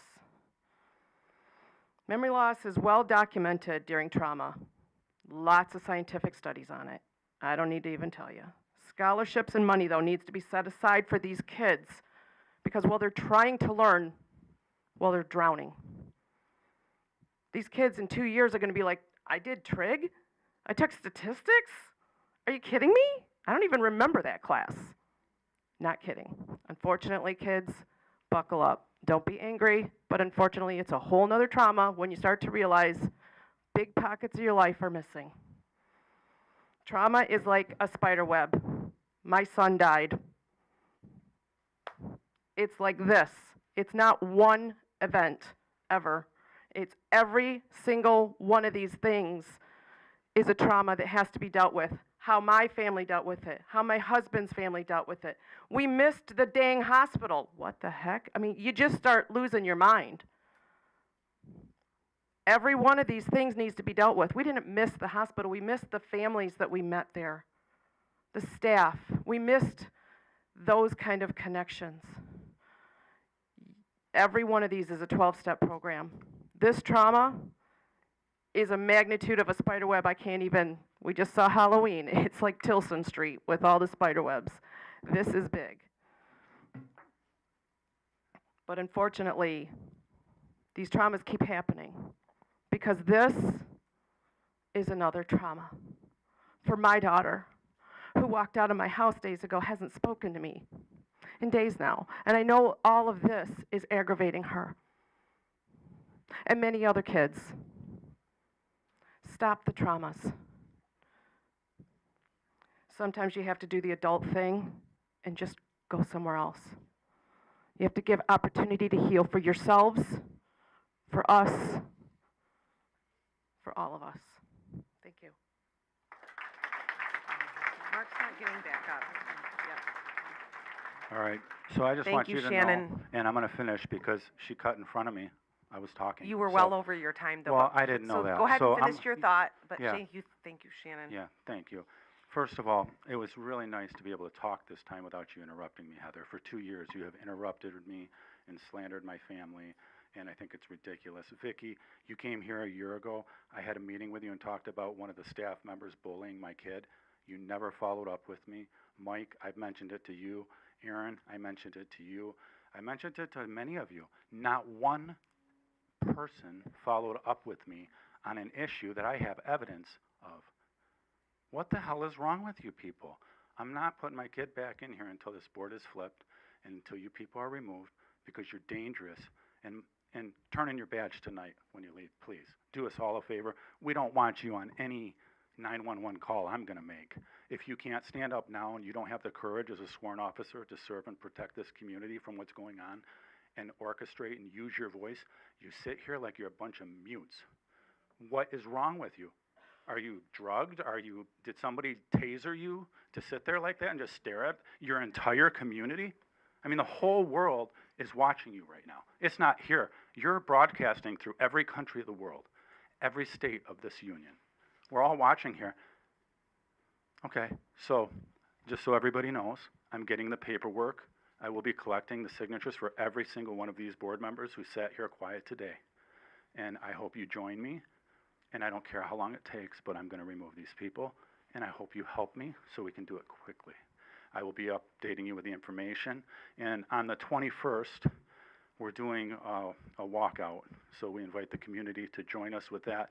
But right now, I just can't send my kid into the murder zone with you maniacs running the show and trying to cover up your crimes and the crimes of your predecessors. So you could call tonight and make an order. So how about a motion of the board right now, and you can lead the charge, James, to invite the Attorney General in to right now. You won't do it? Mark, you know how this public comment goes, right? You know that you address the board. We listen to your comments. We listen to what you guys have to say. This is not the time to demand for us to make a motion. That time is earlier. And No, so I'm you have a not- quorum right now, and you could do it right now. You have a quorum, and the law Mark, states you can have Mark, do let you me not finish. understand Let you me have an finish. emergency situation on your hands? listen to you. Listen. We In have been the for 2 unscheduled- years. We have been for 2 years. You've Okay. done, All right, I'm done. good, so are we. Okay. Heather Hillary. I know I saw her earlier. Heather? Oh, I'm sorry. There you are. I knew I saw you. Hello, everyone. My name's Heather Hillary. I've been a resident of Oxford School District for 23 years. I've had students in the district all 23 of those years, including today, my youngest little peanut. He's an 8th grader, so I've got 4.5 more years to go. My son, Owen, and my Italian foreign exchange daughter, Mati, were both present at the high school on the day of the shooting. Mati had only been in the United States 3 months. In these last 23 years, I've never attended a school board meeting, not one. I'm here today because my friend, whose son was avoidably murdered on November 30th, texted me and asked me to show up. Well, Buck, I showed up. And while I'm here, I figured I would speak up. I speak up to honor Tate, who also, as I've told you, Buck and Sherry previously, was the very first person outside of Mati's swim teammates to be kind to her. In her first month in a new country, in a new school, learning a new language, she considered him a genuine friend. I speak up to honor Hannah. I speak up to honor my son's friends, Justin and Madison. I speak up for 7 others who were avoidably injured, and the countless others, including myself, who were avoidably traumatized that day. Oxford School District prides itself on having international baccalaureate accredited programs in the district. One of the tenets of the IB programs, as most of all of us here know, is to be principled. Just look at all of the signs in the hallways and the classrooms of every single building in this district reminding students to be principled. The definition of being principled is acting in accordance with morality and showing recognition of right and wrong. The right thing for the superintendent, the board, and the administration to do at this moment would be to take full and unwavering accountability for the numerous failures highlighted in the second guidepost report and to implement appropriate corrective actions to prevent this horror from ever happening again. I implore every one of you to show our students, our parents, and our community that you know how to be principled by giving an adequate, at a bare minimum, and acceptable response to this report. Please, and once again, in Italian for Mate, per favore, please practice what you preach.